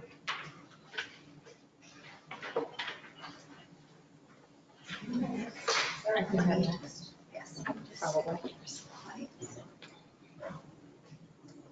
Yes. Hi, everyone. I'm Sydney. I'm a third-year combined degree program student, so I'm doing both those master's programs. I'm also one of the peer mentor coordinators here at the iSchool. So especially just kind of in your first year, things are really scary. I mean, I moved here from the States and I had no idea what was going on. So what we have is our peer mentor program. And so it gives us an opportunity to pair you with a current student. So because you're our first incoming course, we will be pairing you with master students. So they will be doing their best to help you out in your first few years, kind of give you a familiar face in your first few months and the first year. Just to answer your questions. So we have an email that you can email us at, but our Facebook's probably our best tool as we have current students that are in the Facebook group. So once you're approved for the group, you can ask general questions. You can see what other questions have been asked because there have been a few BI questions asked. And we'll do our best to answer your questions or point you in the right direction. But it's just really helpful. I mean, I know my mentor my first year has become one of my best friends. So it's something that I highly encourage you to do. The link will be emailed out to you. You fill out a form. You could do things like, I like hockey and I'm American, and I got partnered with an American who really likes hockey. So it just really works out to give you something with either similar interests or similar things that you want to study. So if there's anything that you have questions about, you can speak to me, or you can send an email or join our Facebook group. Thank you very much. I think this is back to you. Yeah. As I had mentioned, we do have a full week of orientation activities planned for you. And again, if you're new to campus, that should be helpful in that capacity. But if you're just new to the faculty, it's definitely things that I think will be pertinent to everyone. So even if you've been at U of T for a while, please join us. Definitely the first day, it will be the orientation, panels, and workshops. We do have a general assembly, so you'll be able to meet all of the faculty you'll be teaching in your program. And then there will be other sessions throughout the week, especially if we have some international students in the program, you have questions regarding any of those pieces or how that may impact you. And then our orientation sessions kind of cover a gamut of services and supports, as well as we're having a lecture, I'm trying to think what it's on, cybersecurity, I believe. We're offering a lecture on cybersecurity this year, and another component, the iSchool boot camp, we will be developing probably a specific technological skill that will be available to you if you need to work on, say, either coding or other types of tech skills. So we haven't finalized that component yet, but we also, just so you know, have reserved spaces in those iSkills workshops that were presented earlier that the Inform coordinates. So we've been able to secure additional spots specifically for our bachelor students before the master students get to register. Shh, don't tell them. Okay, so we definitely recommend that you plan to attend that week. The last piece that if you don't already have one is we recommend getting your T card. They are available here today in this building, so you don't have to go, you don't have to wait in a super long line most likely, possibly. I would say we're gonna have the 12 o'clock lunch component in here, but after that piece, I suspect the master students will still be milling around and doing some of the components in their orientation today. So you can probably pop down there and get your T card quite quickly. But what you would need, of course, is that letter of admission, a valid government ID, and or legal status document. That being said, however, some of you probably don't need that. If you already have your T card, you don't need a new T card. Another piece I really did want to reflect on is we know this is the first year, the first class for the BI, and we do have a lot of representation on various committees at the faculty-wide level. Right now, student representation is available for all of our master's programs, and we did want to open that up to our bachelor students as well. So quite early in the program, one of those Thursdays, we will talk about the various committees. There's faculty council. We want your voice to be heard, and we want you to be included in this process. And so what you'd be looking at doing is finding maybe one or multiple students within your program that you would like to have involved in those various committees. We have an admissions committee that you can have insight into. We have an awards committee that we can have an input into. We have a committee on standing, which is if people are needing exceptional circumstances and accommodations at the end of a term, that we have students involved in that component as well. So we don't want to overwhelm you with the opportunity, but we do want to let you know that we expect and are hoping for participation from the bachelor student population, as well as what we already have as our master's and our PhD. We do have a PhD program. So they also are participating in those committees and activities. So give that some thought if you really do want to know the inner workings of the faculty. That's a great way to learn what we're doing behind the scenes, what we do to manage the programs and manage administration here in the faculty. And it also gets you to understand just generally what we do to provide support for the population here. We want your insight and opinions. Faculty council usually meets in this room, so it won't be somewhere hard to find. It's usually right here. And we typically have 2 to 3 meetings maybe in the fall, maybe 2 in the winter term. And so you're welcome, even if you're not a member, to come and attend those. Any questions about anything we've covered at all? Nobody online? Yes. So questions that span like. Perfect, okay. I'm wondering if there are dedicated collaboration spaces. I know they're mentioned a few times, but I'd just like more detail on them. Sure. So we have the lab spaces on the first floor, and we'll have one on the second floor that the classes will be taught in. So those are available, but outside of class time, we would probably need to work with the faculty to be able to use those.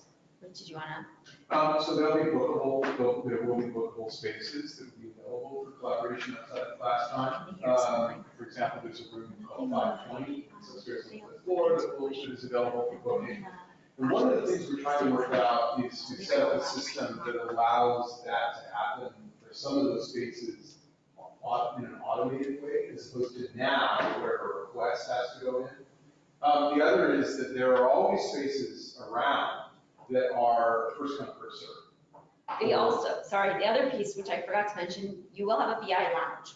And there is a specified, yeah, exactly. There is a BI lounge that will be dedicated only to your use. So you'll be the only people that have access. There'll be comfortable chairs, but also tables similar to these where you can work together in teams as well. And only you guys, so the 18 of you in the first class will have access, and myself, I can go in there too, and the faculty, you'll have access to that space. And so that won't need to be booked. That'll be just for you.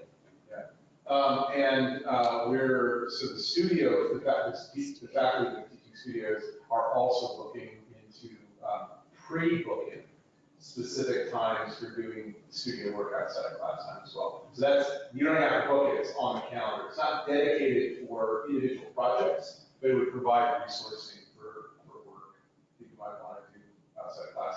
There may be multiple groups working in it, that would be the only issue. So Spaces is, I will say, I mean, we think a lot about Space here because Space is at a premium.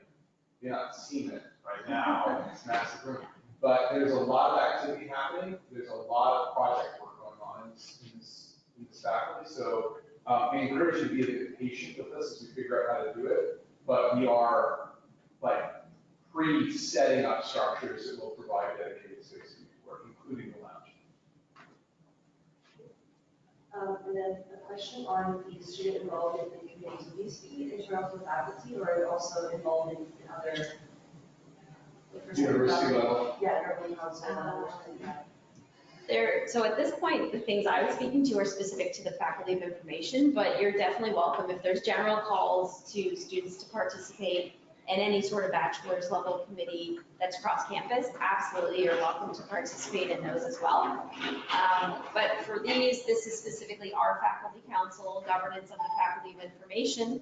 And we, as I mentioned, we have some other committees, committee on standing and things like that, that are specific to our faculty. Yeah, I mean, maybe this is a good moment to also highlight, we are a faculty, we're not a department. Yeah. So we have the same governance mechanisms in place to say the Faculty of Arts and Sciences, right? Which is this, they're all larger than us, right? But we have the same administrative structure, same need for representation, the same capacity to make decisions at the faculty level as they do. Our great benefit, of course, is that you will actually meet and talk to the dean of the Faculty of Information. I doubt you've ever done that with the dean of the Faculty of Arts and Sciences. Engineering. Or engineering, maybe engineering. Maybe, I mean, it's big still. It's pretty big. Yeah. So when we talk about internal committees, those are internal committees at the level of the faculty, which is above the governance structures associated with the department. And I don't know about student representation in committees outside of the faculty. We do have that stuff ongoing at the graduate level. For example, some of our master's students are are on committees at the School of Graduate Studies and do other things around ethics and stuff like that. But I don't even think I know actually. Maybe other people know. Well, I imagine I'm a director of a graduate program, so I get these emails all the time asking for student reps and things like that. And so I imagine since there is a BI student email list, you guys are all over the place. So Absolutely. You guys find that. Yeah, anything that we hear of, again, that's a call out for general undergraduate students to participate, we will be sharing with you as appropriate. So there will be a weekly newsletter during the academic school year. There'll be every 2 weeks leading up to the fall, and then next summer it'd probably be every 2 weeks as well. So absolutely, we'll communicate any of those opportunities that come our way. More questions? No. Oh, come on, you're doing so well. Any online at all? No. Not online. Is anyone awake online? We have 6, and I've been messaging every like 20 minutes. So we'd love to hear from you. Okay, all right. You're just shy. That's There's okay. no one else in it, so. All right, well, for those of you that are here in person, we actually have food in the room. For those of you who are virtually there, go to your fridge. This is your chance to take a break and have a snack. We will be proceeding with an activity that Professor Gailey will coordinate. When do you want to start that? Let's eat first. Okay, so we're gonna eat first. And then maybe in about 20 minutes. 20 minutes? So we're gonna take about a 20-minute break, and then we'll be back to do the interactive discussion here. Glad you can see it, right? Thank you so much.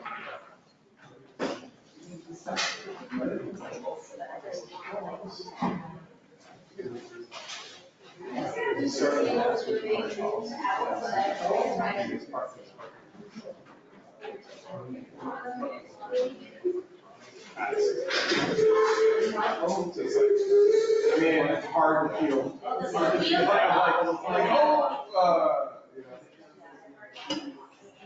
I don't know about that. Yeah, so you live on Victoria Island. Vancouver Island. It's getting I think they put in some mechanisms to reduce the foreign ownership and then the Airbnb. Yeah. Yeah. It'll take a couple of years. Yeah.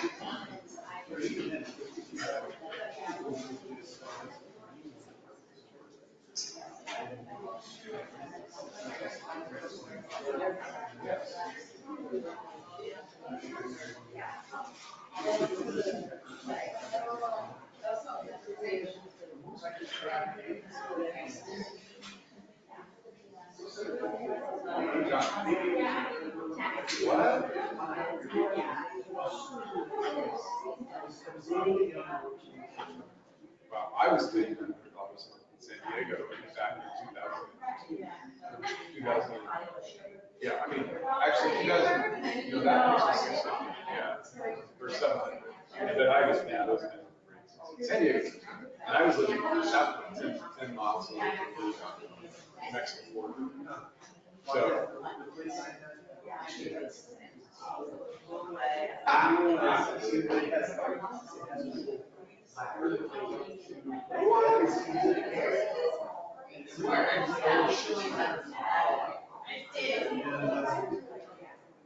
Oh, wow. Come get some of this stuff. For the best of the kids. See, I eat pizza for like every other meal.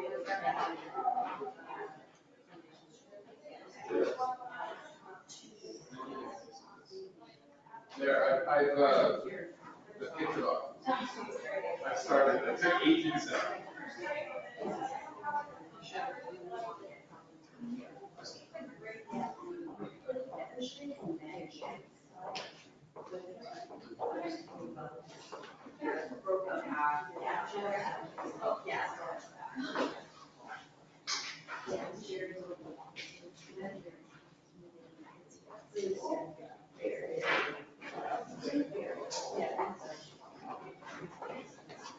Dry.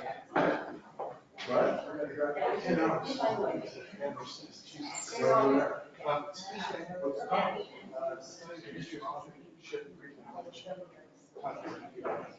One of those FACO conferences we go to. You already had heard of Amherst. Okay. It's tough. Yeah. Oh, yeah.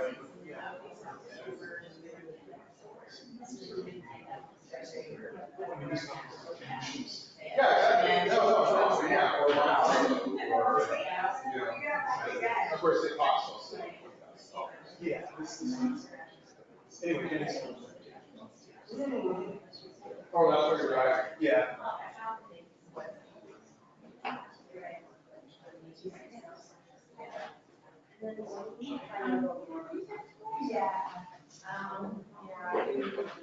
I started learning how to design last time, and I started learning HTML at that time. There's also salad available.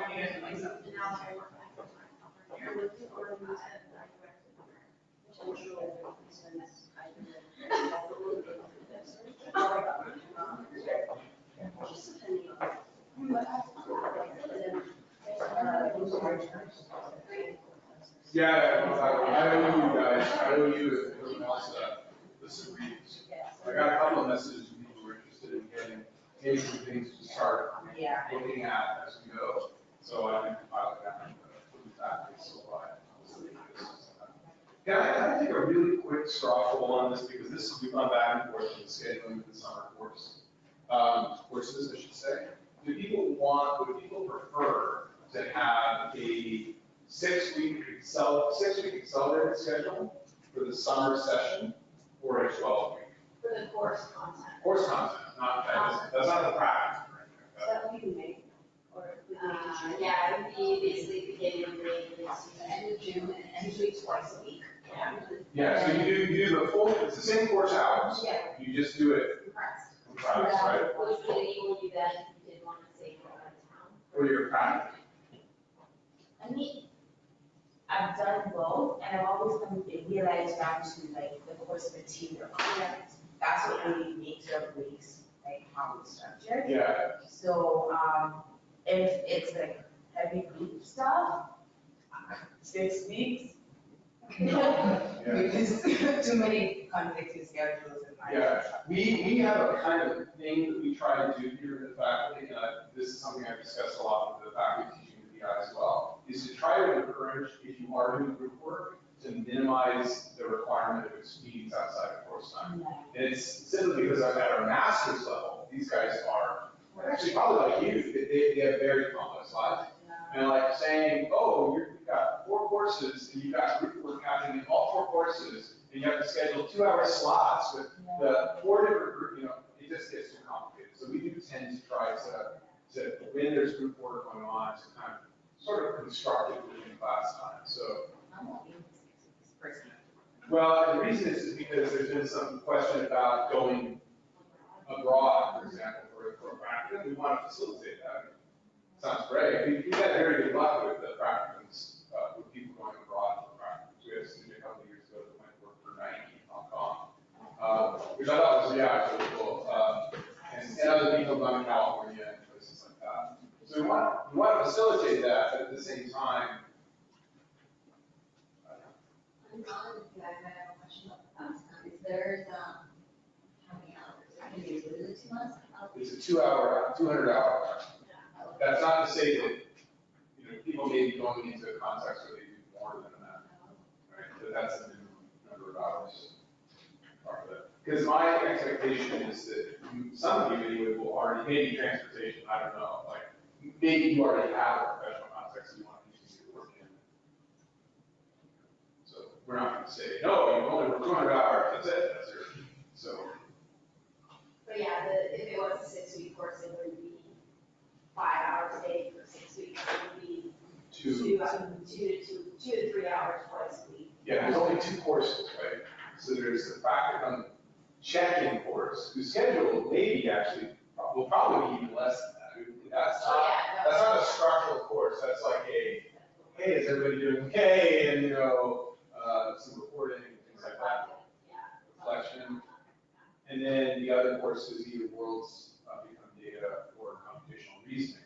That is a regular course, and that allows, if it's a 6-week, that's a 6-hour time commitment per week. So probably you're talking maybe a 7-hour time commitment per week for an accelerated session, because it's not a full-time course load.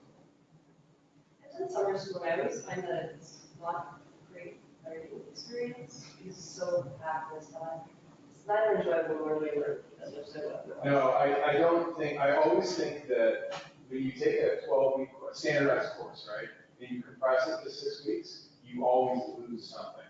You can't really get the full course content. Not because of the number of instructions hours, but because of the lack of hours outside of instruction, which is the time when you're processing and thinking through these things and stuff like that. So 6-week courses, I always think they do about 75%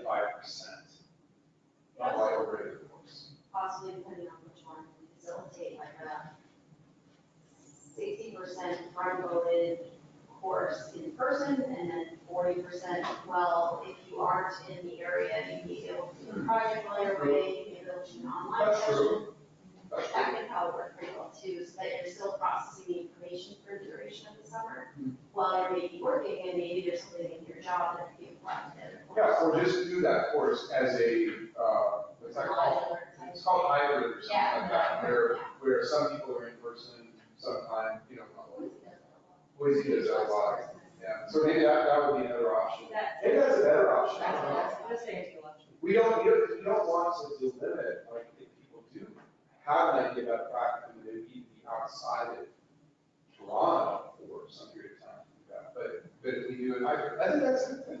Yeah, and if you're, I mean, we have some students who are from all over the world, so maybe you want to go home for a period. God forbid. Maybe you don't have to, but you're happy to stay here the whole time. So that could probably be the best. That's good, thank you, that worked very well. See that, so just so you know, expect this process. It's one of those things that is easily overlooked, is it's, there's a time of actually in class, there's a time you need, your assignments out of class, but there's also time to think. Yep. Which is Let us work through, right? But sometimes you gotta kind of, not just wait for it to happen, but make it happen. I don't exactly have what, yeah, the answer, start thinking. Maybe it should, but. I don't think at all. Oh, okay. What is it?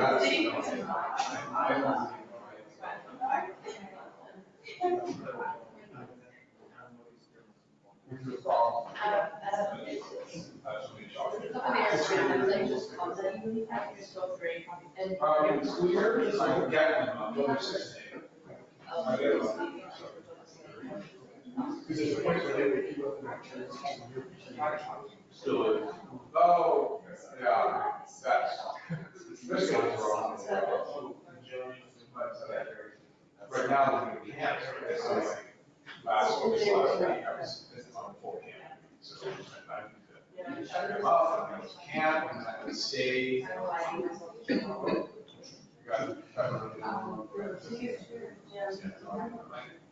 Kids are, I think it's the interesting. I think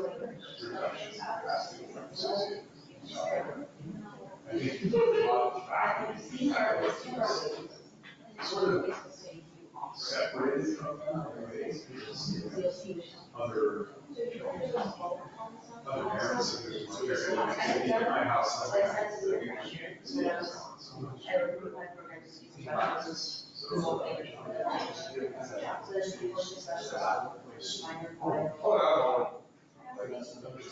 no, it's just intellectual. Intellectual university. Yeah, it's very easy. I struggle. I need a lot. I need a lot.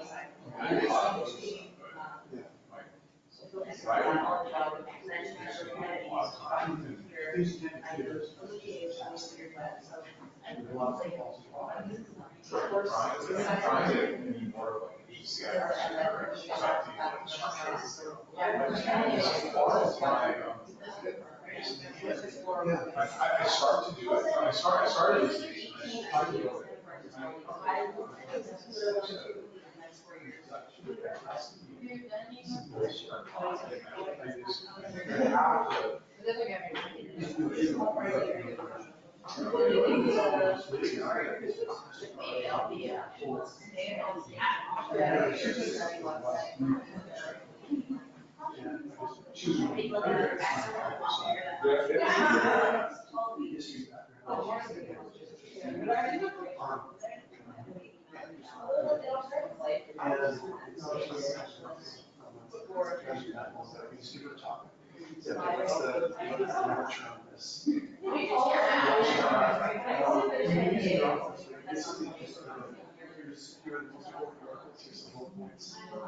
Not just the support, but like, yeah, I know you mean, even ones that are weak sources, just something that,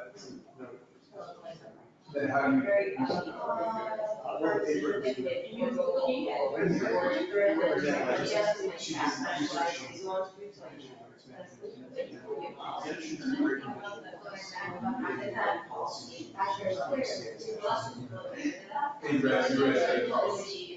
yeah, I think you wrote it. Workshop, yeah. And that's just a picture. Yeah. Yeah, he's got actually, I thought it Dan. Oh, I know so well. I actually almost wrote a piece of it, but because we were back, he was shifting. so much. I wrote a piece in 2005, basically, based on conversations. It's how it was lost.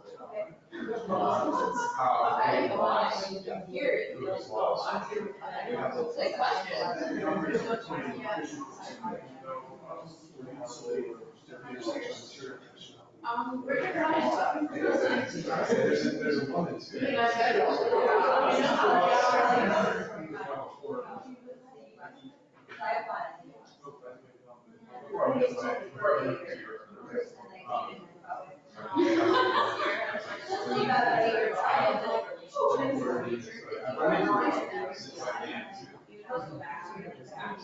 She's already sending a similar way, accessible legal text, still publishing in legitimate law.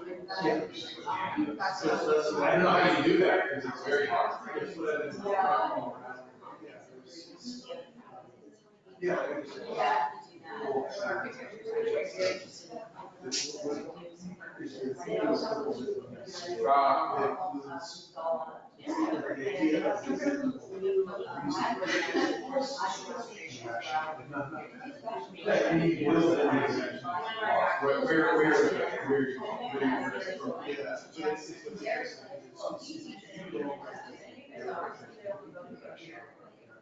Well, it doesn't matter, the whole thing, all that stuff. Yeah, it doesn't matter. So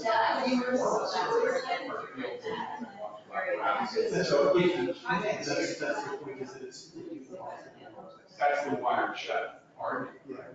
Okay, there are responsibilities. Yeah, already know it's thing. That's changed a little bit because of the ways in which where YouTube doesn't stop. In the same way that HDMI doesn't allow you to break.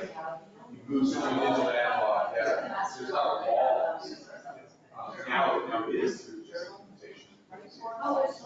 So it's almost like we've gone away from Code's law back to law as code. Yeah, because it is.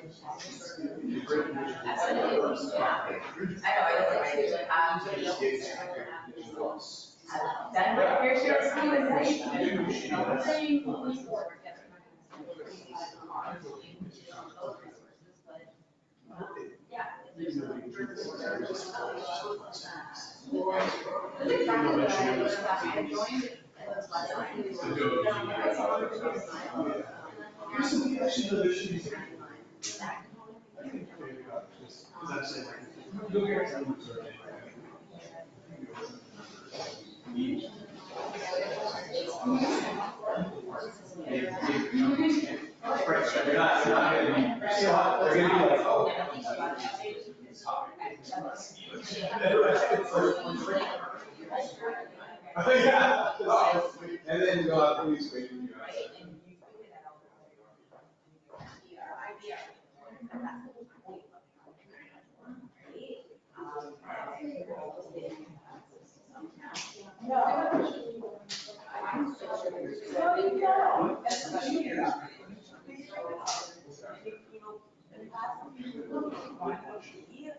Oh, I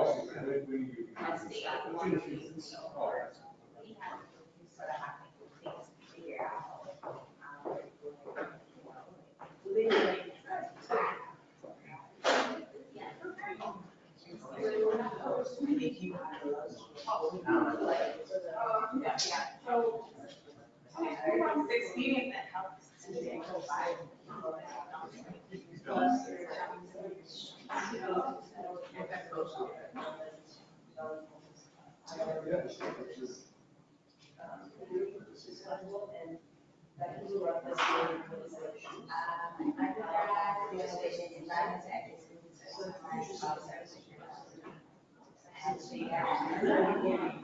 I'll come back when I was ill, so being together in the back, and go and take care of them.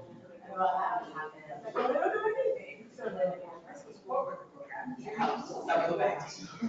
I'll go with my back. So nobody else actually went there. Did you know? And then I was like, well, there's,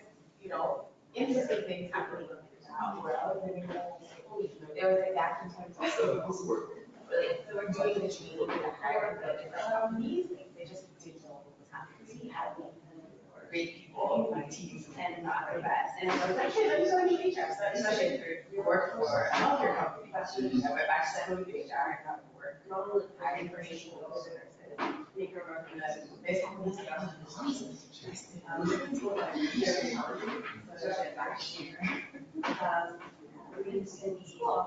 just talking about HR.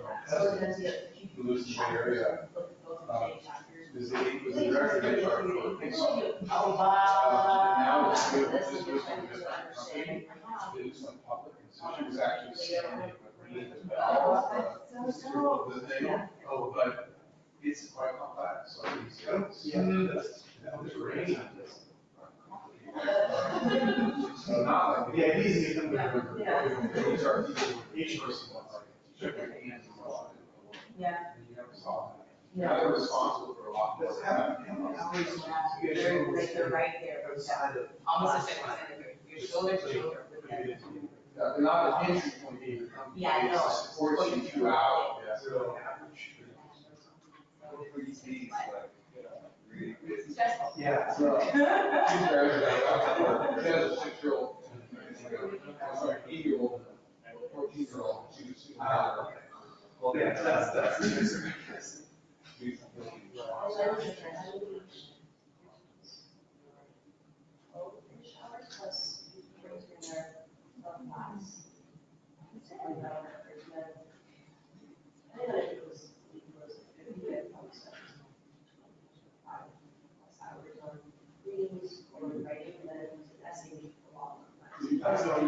yeah.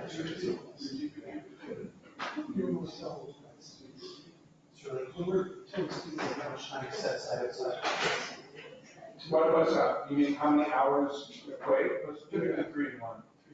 That's what I said, right? I responded to, I mean, I'll tell you, actually, if you really want to look at that, the question of like, how many hours outside of class time might you expect to do? There's a thing called the Florida calculator, which I can send you the link to. And it's actually a calculator that you put into it, number of pages of written assignments, types of assignments, number of pages of reading. It's like very granular. You put all that stuff in and it gives you a calculation. And this is like if you're studying in Florida, because there's all these things to do. Yeah. And then there's like going to the beach. It's like, we don't have that here. But here's the funny thing. I actually sort of did that, right? So I went through all the syllabi, I looked at the assignments, the page counts, and the types of assignments, and whether or not there's group work, and I sat there after I got your question, and I put it all in. It took me about an hour to do that, all stuff in, and I hit the button, and then it put in the, they put out the time. It was basically about 3 hours for every 1 hour in class. It was like, oh my God, because that's like the whole rough estimate. So the estimate that came out for this slide was, it was actually 2.5, is what it said, based on our course curriculum. So that's what you might expect. You know, it's different too. Yeah. Mostly you should just be expecting to participate, but also means that participation. I have an opinion on I something. mean, I will say, and I shouldn't say this, maybe it's not correct. Our faculty are primarily used to teaching graduate students. They're used to students who are invested in what they're doing, are self-actualized in terms of carrying out the work in the classes, and they're not used to the kind of like pulling. They're very collegial. Most of them think of students as, in a sense, colleagues in the learning process, right? That can be good or bad. I mean, if you're the kind of student that just wants like a really structural experience and people tell you what to do and to police what you're doing, I'm not sure we're going to be very good at that. Now, I will say, we also, in our selection process, really look for students to join this program that seem to be self-actualized learners, had real interest, was able to articulate that. Because we spend a lot of time looking at your letters. Like, look to see, oh, hey, like, are you, what are you interested in? So, we'll do our best. I will say, that's not entirely true, because a lot of us actually do have undergraduate teaching experience. But Alan teaches a lot of undergraduate. I was teaching, I mean, it's true, what Matt says, most of us are mostly teaching graduate courses. Although grad school, I find it, the line is blurry, but there isn't a fast difference, because you're learning stuff, you know, and stuff may be different, but it's not all that different. Especially because everybody who's coming into our graduate programs, until you guys showed up, there has never been an undergraduate program in information science. Anywhere, really. No. Like anywhere. So you guys are like, you guys are like. No, Cornell. Oh, Cornell? No, there's three. Cornell has a bachelor's in their information program, and University of Colorado Boulder. Okay. But other than those three. This is the first one in Canada, this is the only one. Yeah, and even those are pretty different. Like, I think of the Boulder one is almost more like a media studies program. Not a lot of technical components, and the Cornell one is almost more of a computer science. The point being that everybody's coming to these programs with, from so many different backgrounds, that we can't have any assumptions about what an information student looks like. It's really diverse, and so a lot of our, especially the first year courses are taught. People are showing up, maybe never having heard of, maybe never having read players, that was political science, and that's okay. And that's really good for the people who have read that stuff too, because sometimes it's really useful to actually go back to the basics. And I've got a musical background, so I play bass and guitar too. In class. Yeah, you got to miss a lecture, you just get up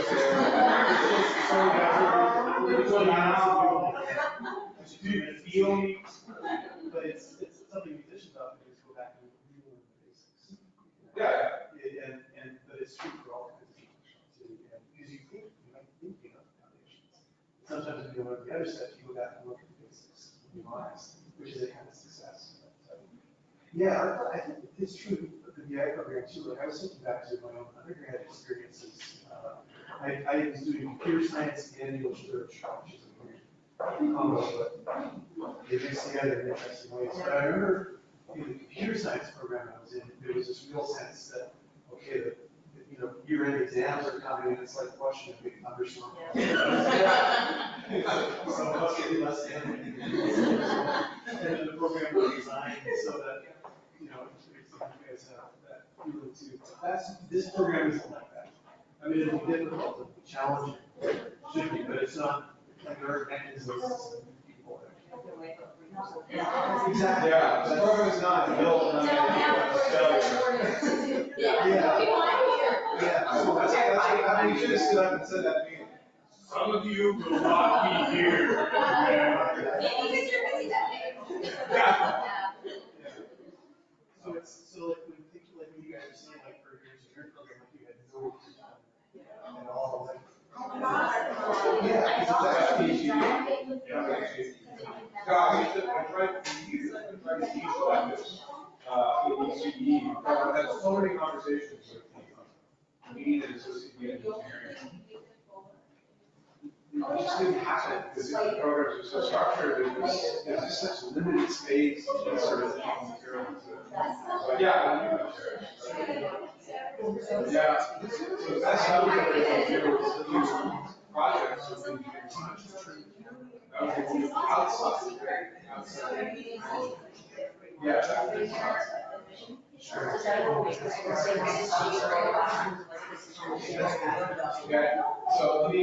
I'll try a conversation factory on this, how about where this is involved. Neurophysiology, animal engineering, electrical engineering, computer science, political science. HR, nutrition, history, something else. English, right? English. Did I get it right? I was listing all the disciplines of the student.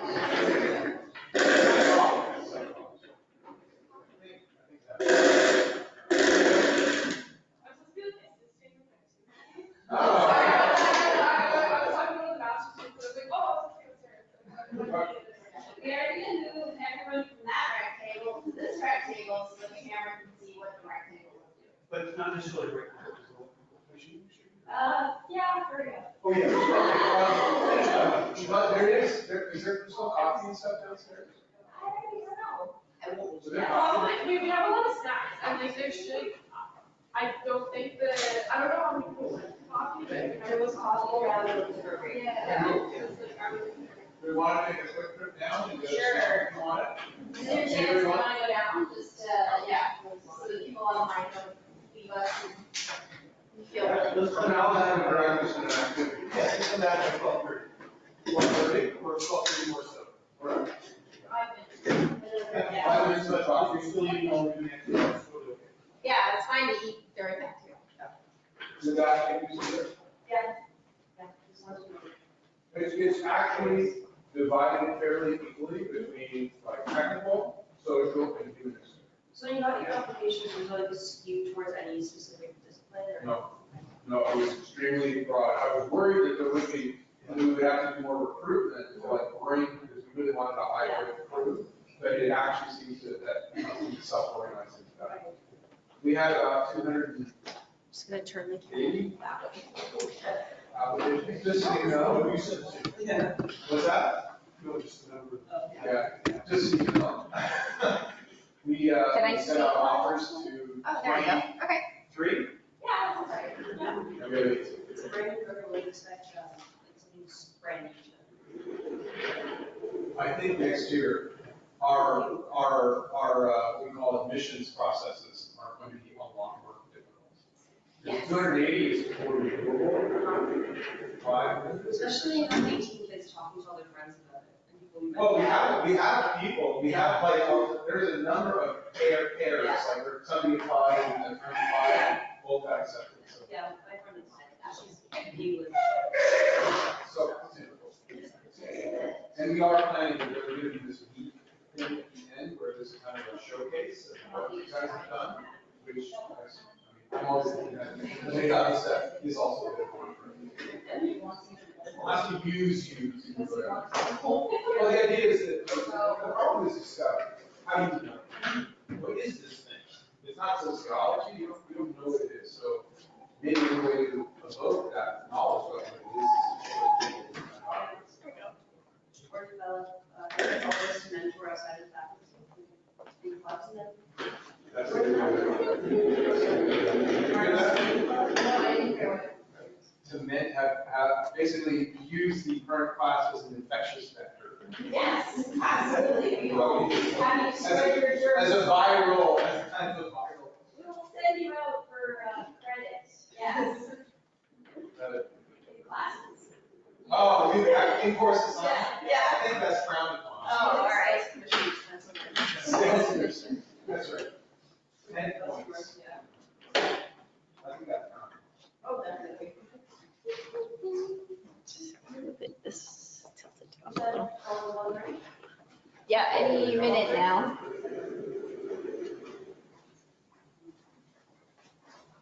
And are you gonna be using the? No, Nope. not necessarily. Okay. Though Okay. I'll get our friends online and let me make sure it works. I'm all over the place. You're a reader.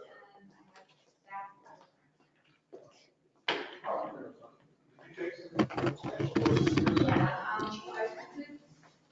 The first years were really boring, I would say. was that bio, right? Yeah, so it is, because of the fact that you need the basics, it's more of like the building blocks. It's like, You can memorize all 20. So they can see the back of your head. Do you want me to move it slightly? Okay. Like, do you want me to do that? I think it's so we can see the table so that they can like the part of the discussion that you have, you can see. Okay, now they can see definitely, yeah, the side of your head and most of the table. Okay, so I've done like meandered, when I joined UT, I started to be a doctor. And then I finished the first year and I don't like it.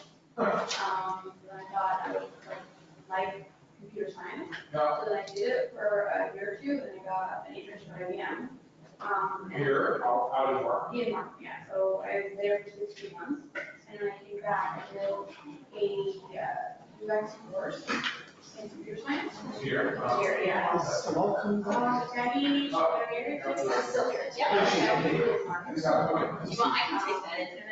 That's okay, I'll just leave it for her to, Yeah. she can just, but we'll wait. You got a visual, you like the visual, yeah.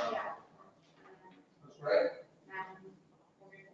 Well, the files, you like them.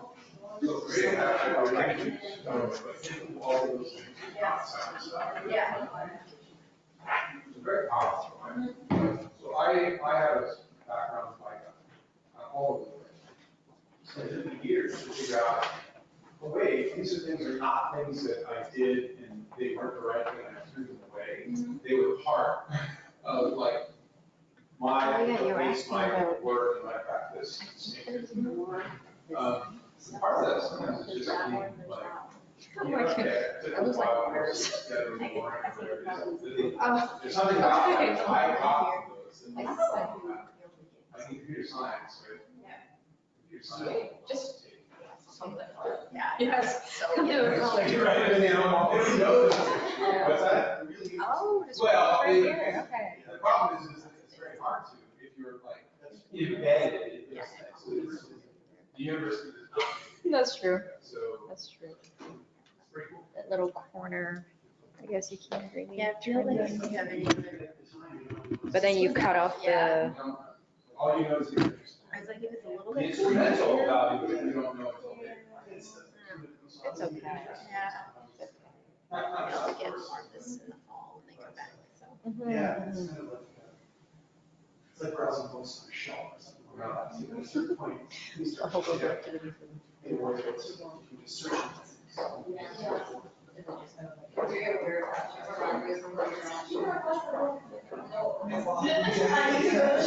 Yeah, I'm going, you know, just search terms.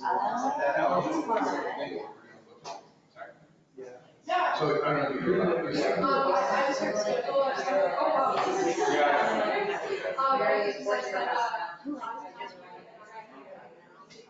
Did you come to this economics? Very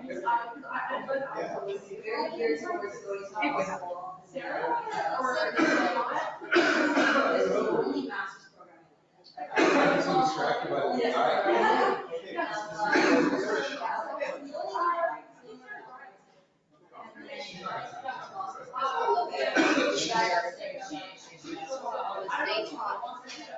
That was in your digital programming? So nobody's there to do the. Alright, let's go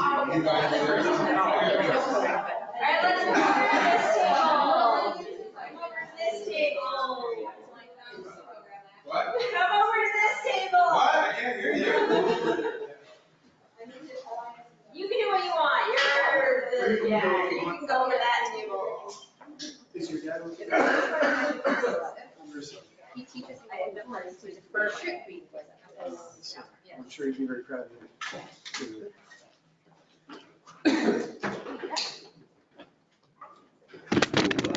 This is the URL for the handout, which you can get to our friends online. Yeah, anytime. Well, you like this, but check that out. Is this a holographic? It is. Yeah. No, it's actually, what would be the opposite? It's a fountain pen. It is a fountain pen. I've seen you do cartoons. Here's the funny thing, it's a fountain pen that's made like a big pen. Right? So it's like a, So you throw it out? no, but it has a recyclable, it has a cartridge. Yeah, the reason I got it is because I have arthritis in my hands and it's so light. Like easy to touch, like the ink just flows out. Yeah. Yeah, very cool. But it also does a bit of resistance.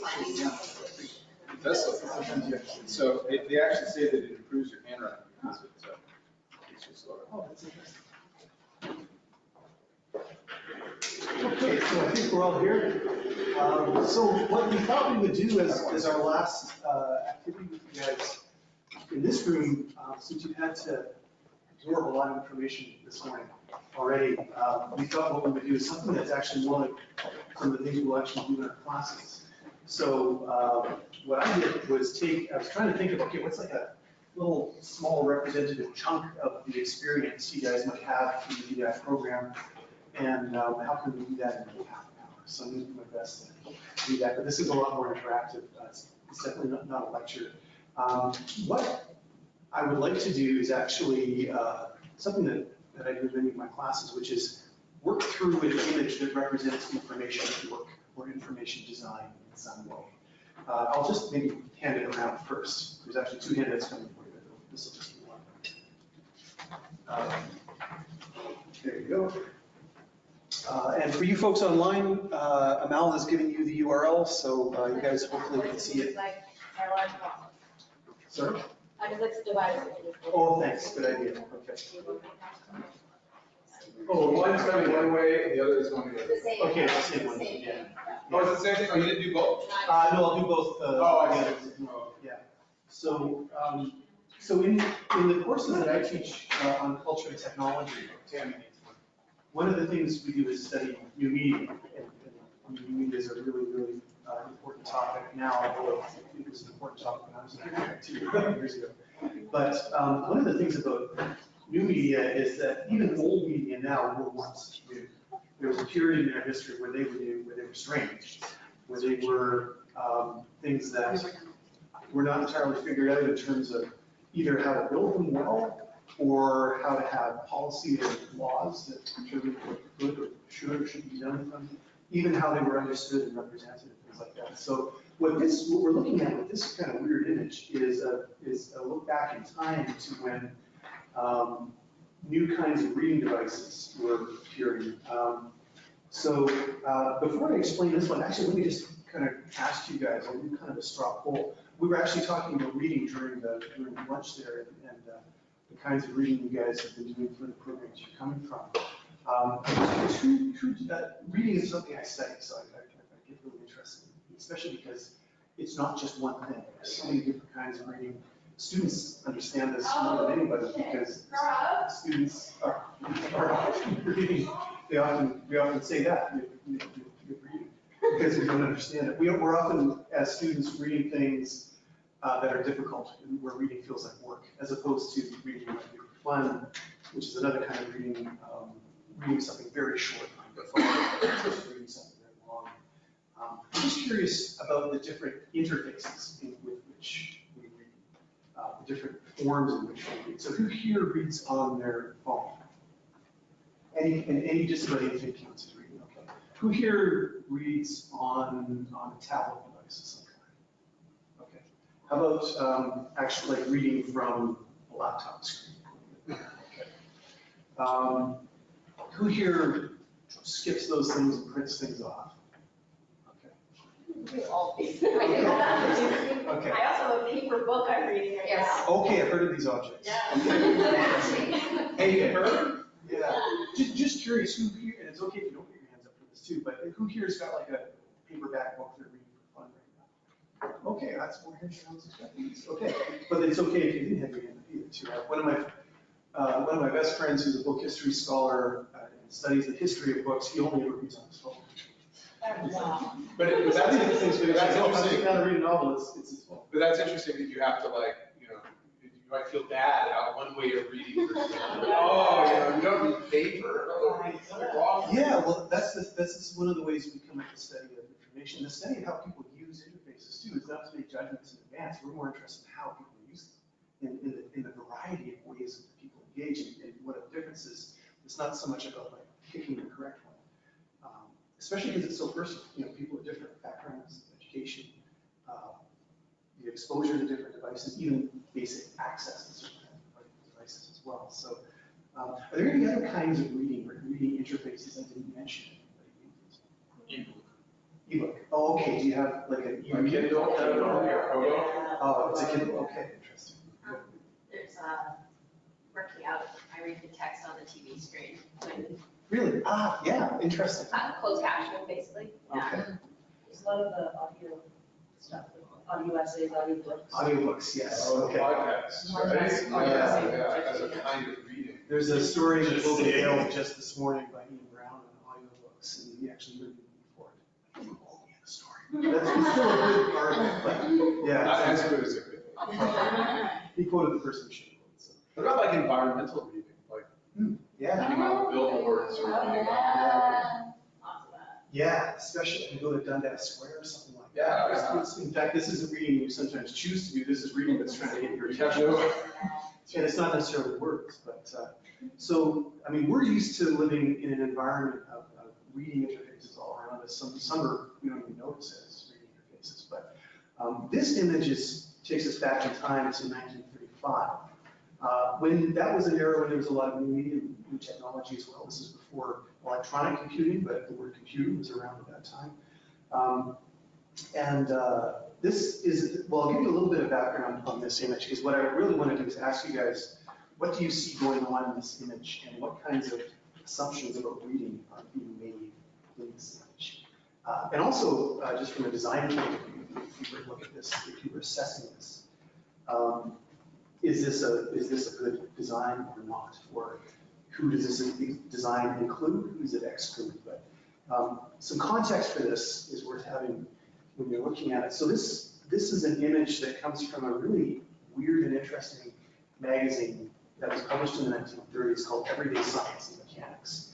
And what was unusual about this is that it was in this magazine, they would publish articles about new technologies, about actual technologies and scientific developments, and they would publish science fiction in the same. These are often things that are kept separate, but you would get science fiction short stories next to actual articles about new technologies and things like this. It was, if anybody is a sci-fi or fantasy fan, the awards that they give every year for science fiction, kind of like the Golden Globes or the Oscar, the Grammys, or Junos. Those awards are called the Hugos, and it's named for Hugo Gernsback, who was the publisher of this magazine. So it's kind of an odd, weird bit of media history. So things like this weren't that unusual, actually, to show up where you have an imagined device for reading. So as you guys are looking at this image, what kinds of details jump out at you as interesting? Yeah. The device itself is too big to see any super user-unfriendly from my perspective. Okay, what makes it user-unfriendly in particular? I believe its size. It looks like the user have to be specifically trained to use the device, or otherwise it probably going to be massive. That's a great example of something that isn't necessarily visible, but is certainly true, is that you have to imagine what the person knows who's using this. I think if Yeah. the intention is to take a lot of information or things that otherwise would be in like big books and put in people's homes so that they can actually view it more easily, it could be helpful in that context. Yeah, it's something that seems like a replacement for something else. So you don't need to have an entire bookshelf full of things about these films. Little reels, right? Yeah. Yeah. How do we know this person's at home? Probably.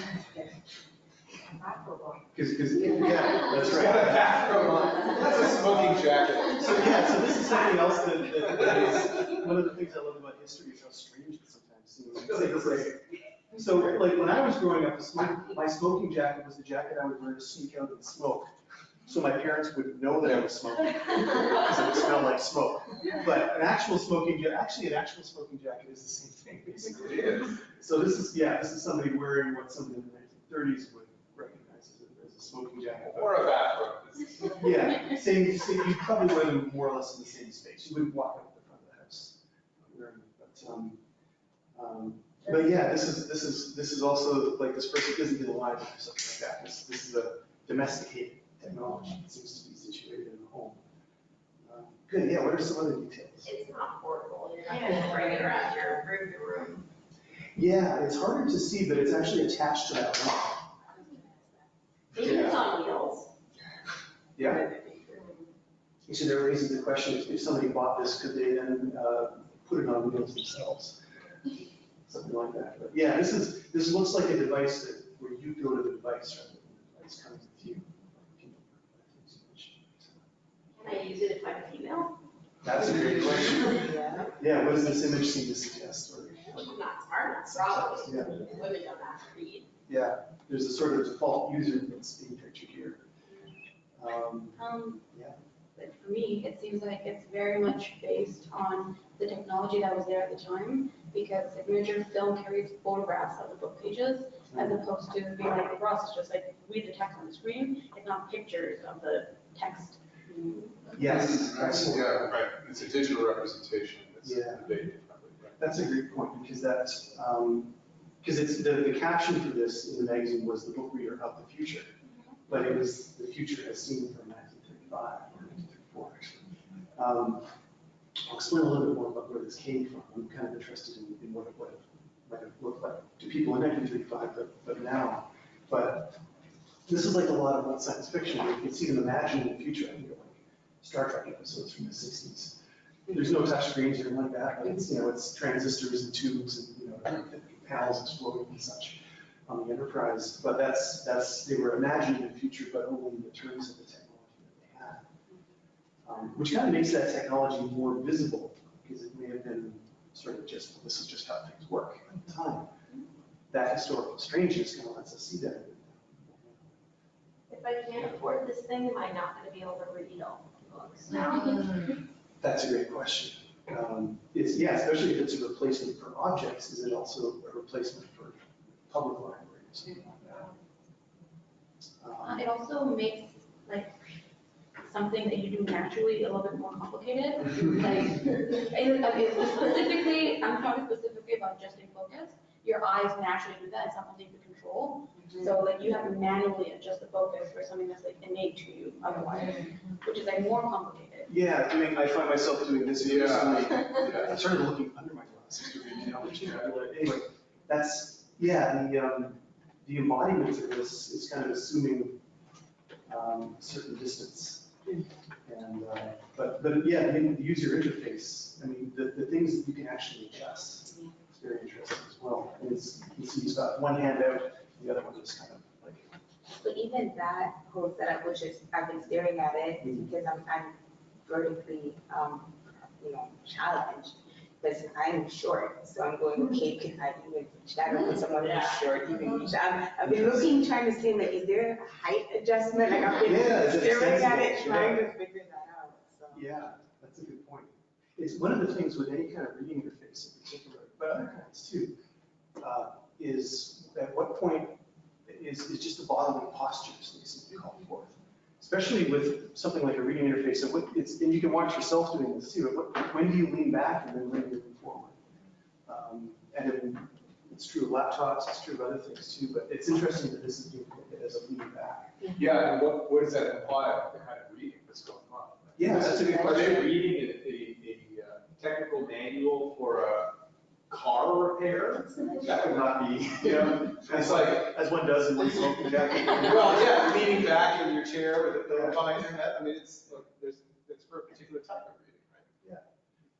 Yeah, well, that's the question. And then something interesting about this image, and maybe I'll hand the other one out, is that we can't actually see what he's seeing. You can see the screen on this. The focus is on, really the focus is on the technology, because that's the thing that's captioned, but also on, he's there sort of as a default. And yet, that's why he's so interesting in how even the little objects in there, because it's supposedly the default, yet it's very specific. And what are those objects sitting there? Yeah, what do they look like? What are we seeing there? Books. Yeah. And an ashtray. Is that an ashtray? Looks like it, yeah. What's the box? I don't know. Matches. Oh, matches. I do too. Looks like a box of tea. It's like a box of tea. Okay, I've never figured out what box is. And none of my classes have either. We always get to that point, okay, what's the box? And I was half wondering, is that, It's a replacement light bulb. oh, there's an Oh. Yeah, we wondered, is it something to do with the object? For example, is it The box for the reel. Is it the reel? Yeah. Because this is. Oh, and maybe it is because it's sitting on top of the books, right? Yeah. So there's this idea that you've got books and then the reel, Yeah. which is the replacement. Well, the book is the manual for using it. That's right. Has anybody here ever actually used microfilm? Yeah. I'm older. Microfilm. Oh, microfilm. Do you know what that is? I'd be There's these surprised weird if you- machines you'll see in libraries periodically that take these little, you slide them in and they show it up on the screen. Oh, okay. The only time I ever used it was for old newspapers. Yeah. I haven't used it in well over a decade, but it's, at the time that this was made, people thought microfilm was going to change everything. The US military was really interested in it because they were like, well, you can miniaturize, you can libraries, and it's technical manuals. Imagine an aircraft carrier, how many technical manuals that thing requires. There was this sense that it would just change how everything worked, even though it's a fairly straightforward technology. But let's put another image beside this one. So this is, and I'll send this around.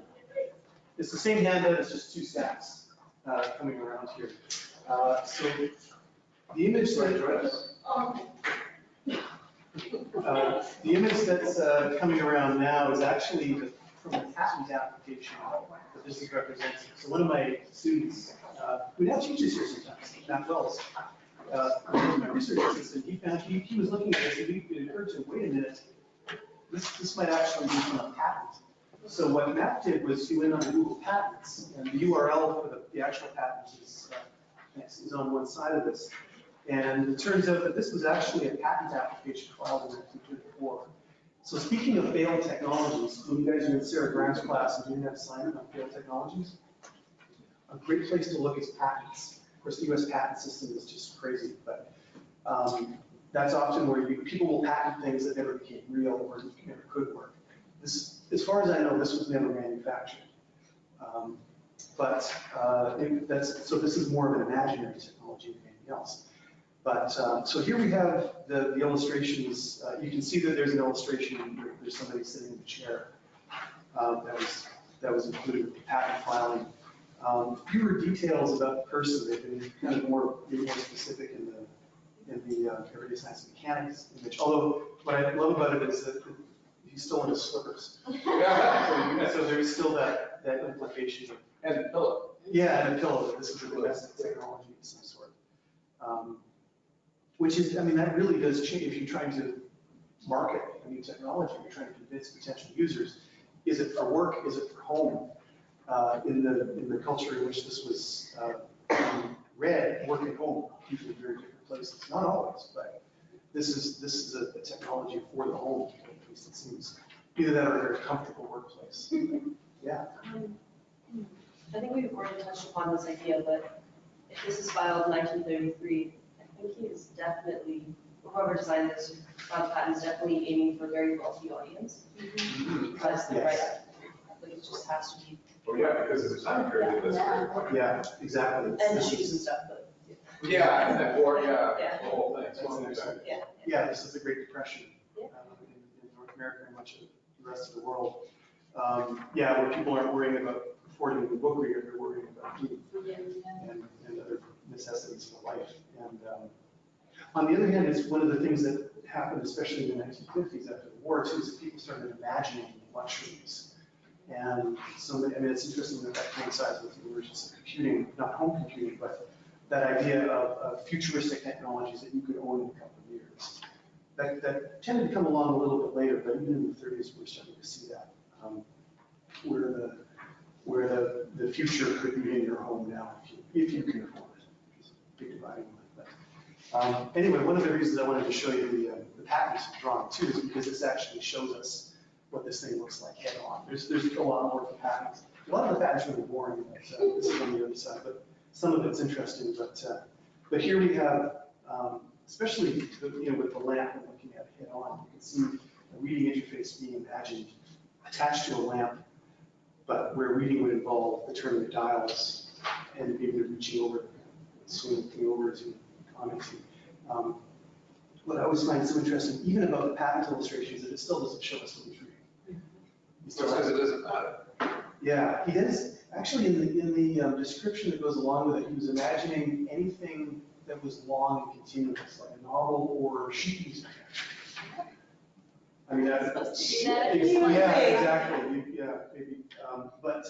So it's interesting too that this is imagining a very expensive piece of new technology for a very limited kind of reading, and probably not the kind of reading that we do on our phones and things like that, but which is increasingly common, which is reading in chunks and things like this. So to flip things around a little bit, we've been looking at this in terms of what does this image say on the surface, but as subtext as well. What are the assumptions that it's making?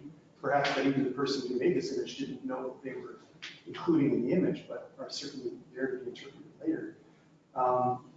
What, if you were to design something that was trying to accomplish the same thing, what kinds of different decisions would you make? Nowadays or back then? Let's say nowadays. It's harder to imagine back then, but if you want to cast your mind back, even if it was 1934, what would you do? Yeah. I think the designer is trying to accomplish something while using the same tools, and what ends up happening is you create this overly complex mechanism of accomplishing something. Right now, I guess people, when they design things, think about innovation or whatever. Think a lot more about being more agile and lean and finding applications that are more quote unquote innovative rather than using just what's around place anyway. Interesting. Yeah, this is kind of like it's a continuation of what's already there. Yeah. Just like one of those machines that's like unnecessarily, if you make it like a body science class. Yeah, there's. We have some experience in the high school. It's more complicated. not That's our main activity. But it is interesting, you know, I mean, like to try to work from, like what I would do if I was kind of playing with this is I try to work from that tech of miniature film. Like not to imagine a different screen technology, but to say, okay, here's my design limitation. I have this analog film, you got to project light through it. Like, and in that context, like, what would things, how would you do it differently? It also ends up here too, like with some other suggestions. What would you guys do? So like Olivia was saying earlier, there's like no lever to moving for the height of it. Like it seems like not very ergonomically friendly. Like you can only adjust it to the side. It doesn't really take into account like the position the person's going to be sitting in, or how tall the person is, or whatever. And also like that's right. Adjusting the dimness of the light inside of it. It's, I guess some people might find it very true. Yeah, and visually impaired people who have, I mean, there's those of us who I don't have my glasses on, I certainly need them, but there's also those with greater visual impairments too. But this is, it's imagining a very kind of normalized reader in terms of posture quality. It's really interesting what you said a little bit about reading in the kitchen too. Different kinds of reading, different. I mean, just imagine hauling these things. Yeah. And, I mean, like, I even going with it the way it is. I even want to make it a toothbrush so you can and like a screen that you can probably take outside, maybe like the sun's somewhere, you know, leave the lamp on the inside, use it somewhere else where you can actually see the lamp. Yeah. Like what's the lamp for? Yeah. Do you have right? Well, So my theory is the lamp is actually to make it look more familiar and friendly. you know, like those robots nowadays have faces so that we're not afraid of them. So this is like, oh, I know what a lamp is. Yeah. This is something that's sitting next to my chair already. Yeah. That is Might as well. Yeah, you can even see actually when you put the head on, you can see the base is extended in the lamp. So it probably wouldn't tip over, but it depends on how heavy this thing is. But, I'd love to know what the 4 buttons are, you know, because it's so interesting that in the past, I mean, I'm sure the patent description shows it. Yeah. There's the, you know, the UI, so to speak, is that control pad. And there's 4 buttons on it, but there's only 2 buttons described in this Everyday Science Mechanics. There's a button, adjusting focus. There's something with the screen. This one says screen. Oh, there's an on and off. Oh, right, okay, yeah, because the arm adjusts the angle of the screen, but there's a button for the turning of the leaf. So it's interesting too, because it's still imagining that there's a kind of book that has a leaf. It would turn. Which in fact, it's not, it's a continuous frame where it scrolls. Yeah, like. But we saw that with websites too, right? Like, what do you call websites? Web pages. There's no reason to use the page metaphor to describe that. That's right. And like Kindle books or whatever, they also have Choice. but now they also have the scroll and 3 function. This was something that was really interesting about Kindles and iPad, iBooks, and many reading interfaces, that they really emphasized the leaf. There was something, the designers anyway, felt that as long as we felt like we were turning a page, we were doing something. And, you know, if you're working through something difficult, every page you turn feels like an accomplishment sometimes. Yeah, oh, so that maybe that was it. It was to like make people feel, oh, I read X number of pages. It is true, because it's less the sense of accomplishment if I've read a lot. Just scrolling. Yeah, because I'm like, where am I in the big context? Like with a book, you're like, oh, I have this much left. The Kindle, you're like, It could also be the consistency, the fact that like when you read a book, you're used to the pages. So like just for the transfer to a new device, keeping as many of like the features comment allows for easier adapt, like. It makes you feel, yeah. So you know, I know how to use it already. Yeah. I actually work in a bookstore, so like it's really funny because we sell them, like the Kobos and the e-readers. And like the major complaint that we would get is that the pages take time loading, like. Oh, no, you want it immediately. Yeah, like, and That's right. it turns completely black the screen, and then it goes to the next page, and it drives so many people. It drove me crazy. I had a Kindle, same thing. Yeah, and it's so funny because we keep telling like the people who make the product, like you need to make it fast. Yeah, and well, you need to stop because there's a function where you can actually have it refresh after each chapter instead. And a lot of different e-readers do that, so we keep telling like the manufacturers, like, I don't know who's designing it, but like, please just have it refreshed at the end of the chapter, at the end of the book, because there's so many books you can load onto, I'm pretty sure. Hold the whole thing in memory and just Yeah, flip it. yeah, instead of like having to Loading refresh each it each page. It's a great example because it raises the question of the design culture of where these things are made. And where are the ideas coming from? One of the things that people have done, especially cognitive scientists who study reading, have pointed out is that actually the value of leaf turning is, it actually does have a value, not because you're necessarily moving something physical, but just because it's like a moment for your brain to just take a little break. Even if it's for a few seconds. So this is a disadvantage of long digital scrolling articles. So those of you who print things off, there's a good chance that you're retaining it more just because like, it's just like taking a quick breath of oxygen. Yeah, but the other problem with that, to go to your Kobo point, is the like, and then he pulled his gun, pointed it at him, and then you're like, crazy. There's actually an author named Octavio Paz who actually manipulated the number of words in the novel he was writing so that there would be a moment like that. It would deliberately end on it. Except on a screen reader now, because someone who doesn't have glasses will put 5 words on a page. Yeah, that's right. Oh. By the way, that was the first thing I thought of when I saw this. He's got all these buttons for adjusting all sorts of things, but there's no way to zoom. And you could. There's no reason to not have a zoom. It's an analog format. There's no zoom. Yeah.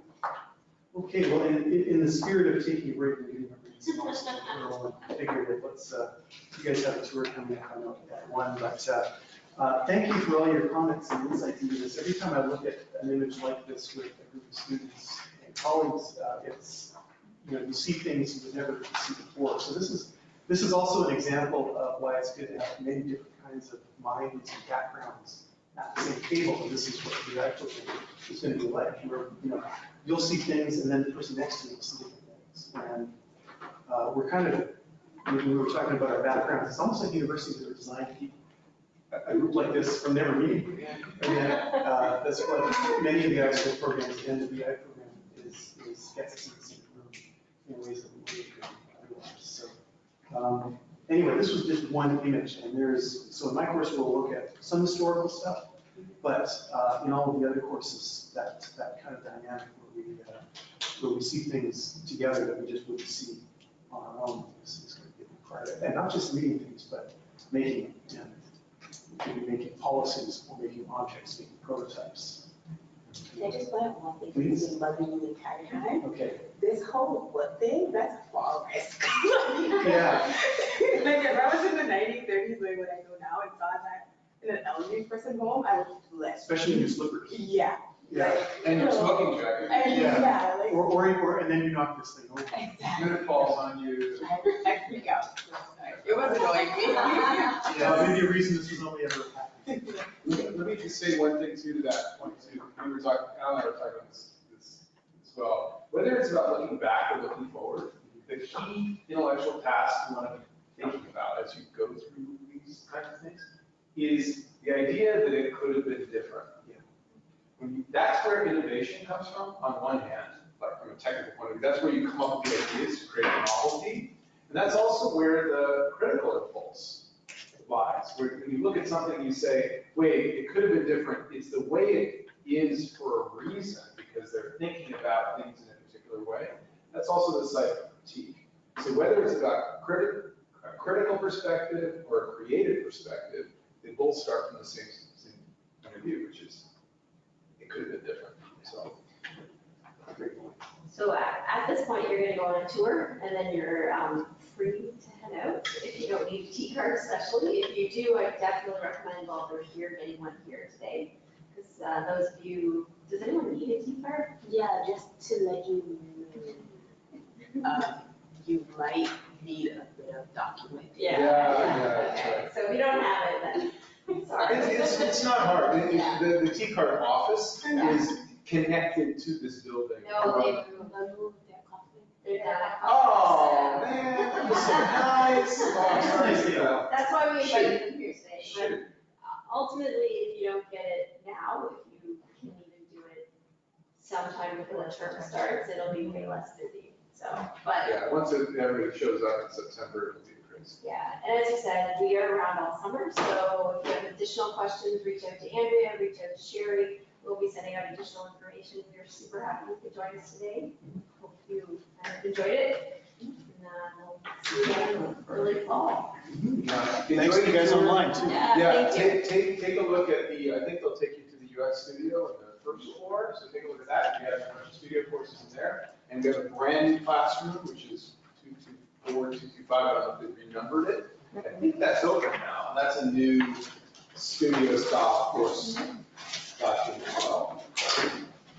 I'll be spending some time. And again, feel free to email us, and feel free to email me. And if I can't answer any of your questions, I'll pass them on. So these guys can do it. I don't know how to correct it, but I was wondering, do I need to inform student services here for the role OSAP, where everything is shared? Yes, ma'am. Is the question? Okay. What's up? So I made a mistake on the application. I know. I know. But caught it. Great. So the thing is coming today, I wanted to get it. So, everything else was fine. So I think it was in the process where they had already submitted it to student services. So they were waiting on them to adopt the tuition amount. Right. To be finalized. Right. So I was wondering, do I need to give student services a heads up that there was a mistake on it as well? Or once I put everything to those that just keep fingers crossed that student services doesn't see it with the error on it? And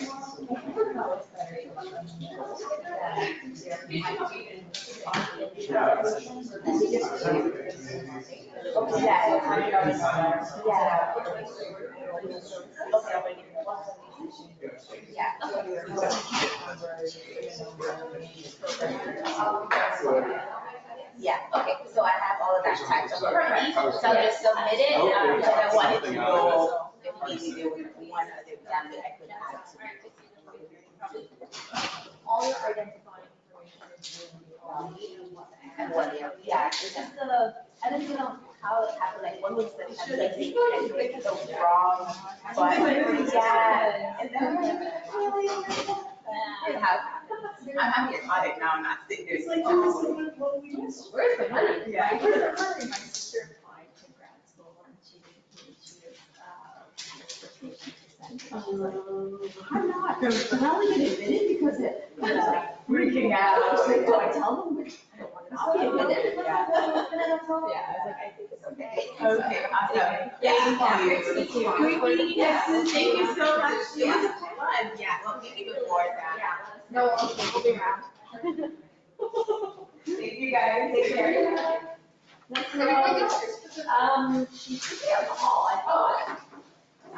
Is it fun? Yeah, nice to meet you. Yeah, nice to meet you all. I'll see your Absolutely. emails too. Absolutely. Get in touch. Awesome. Okay, take care.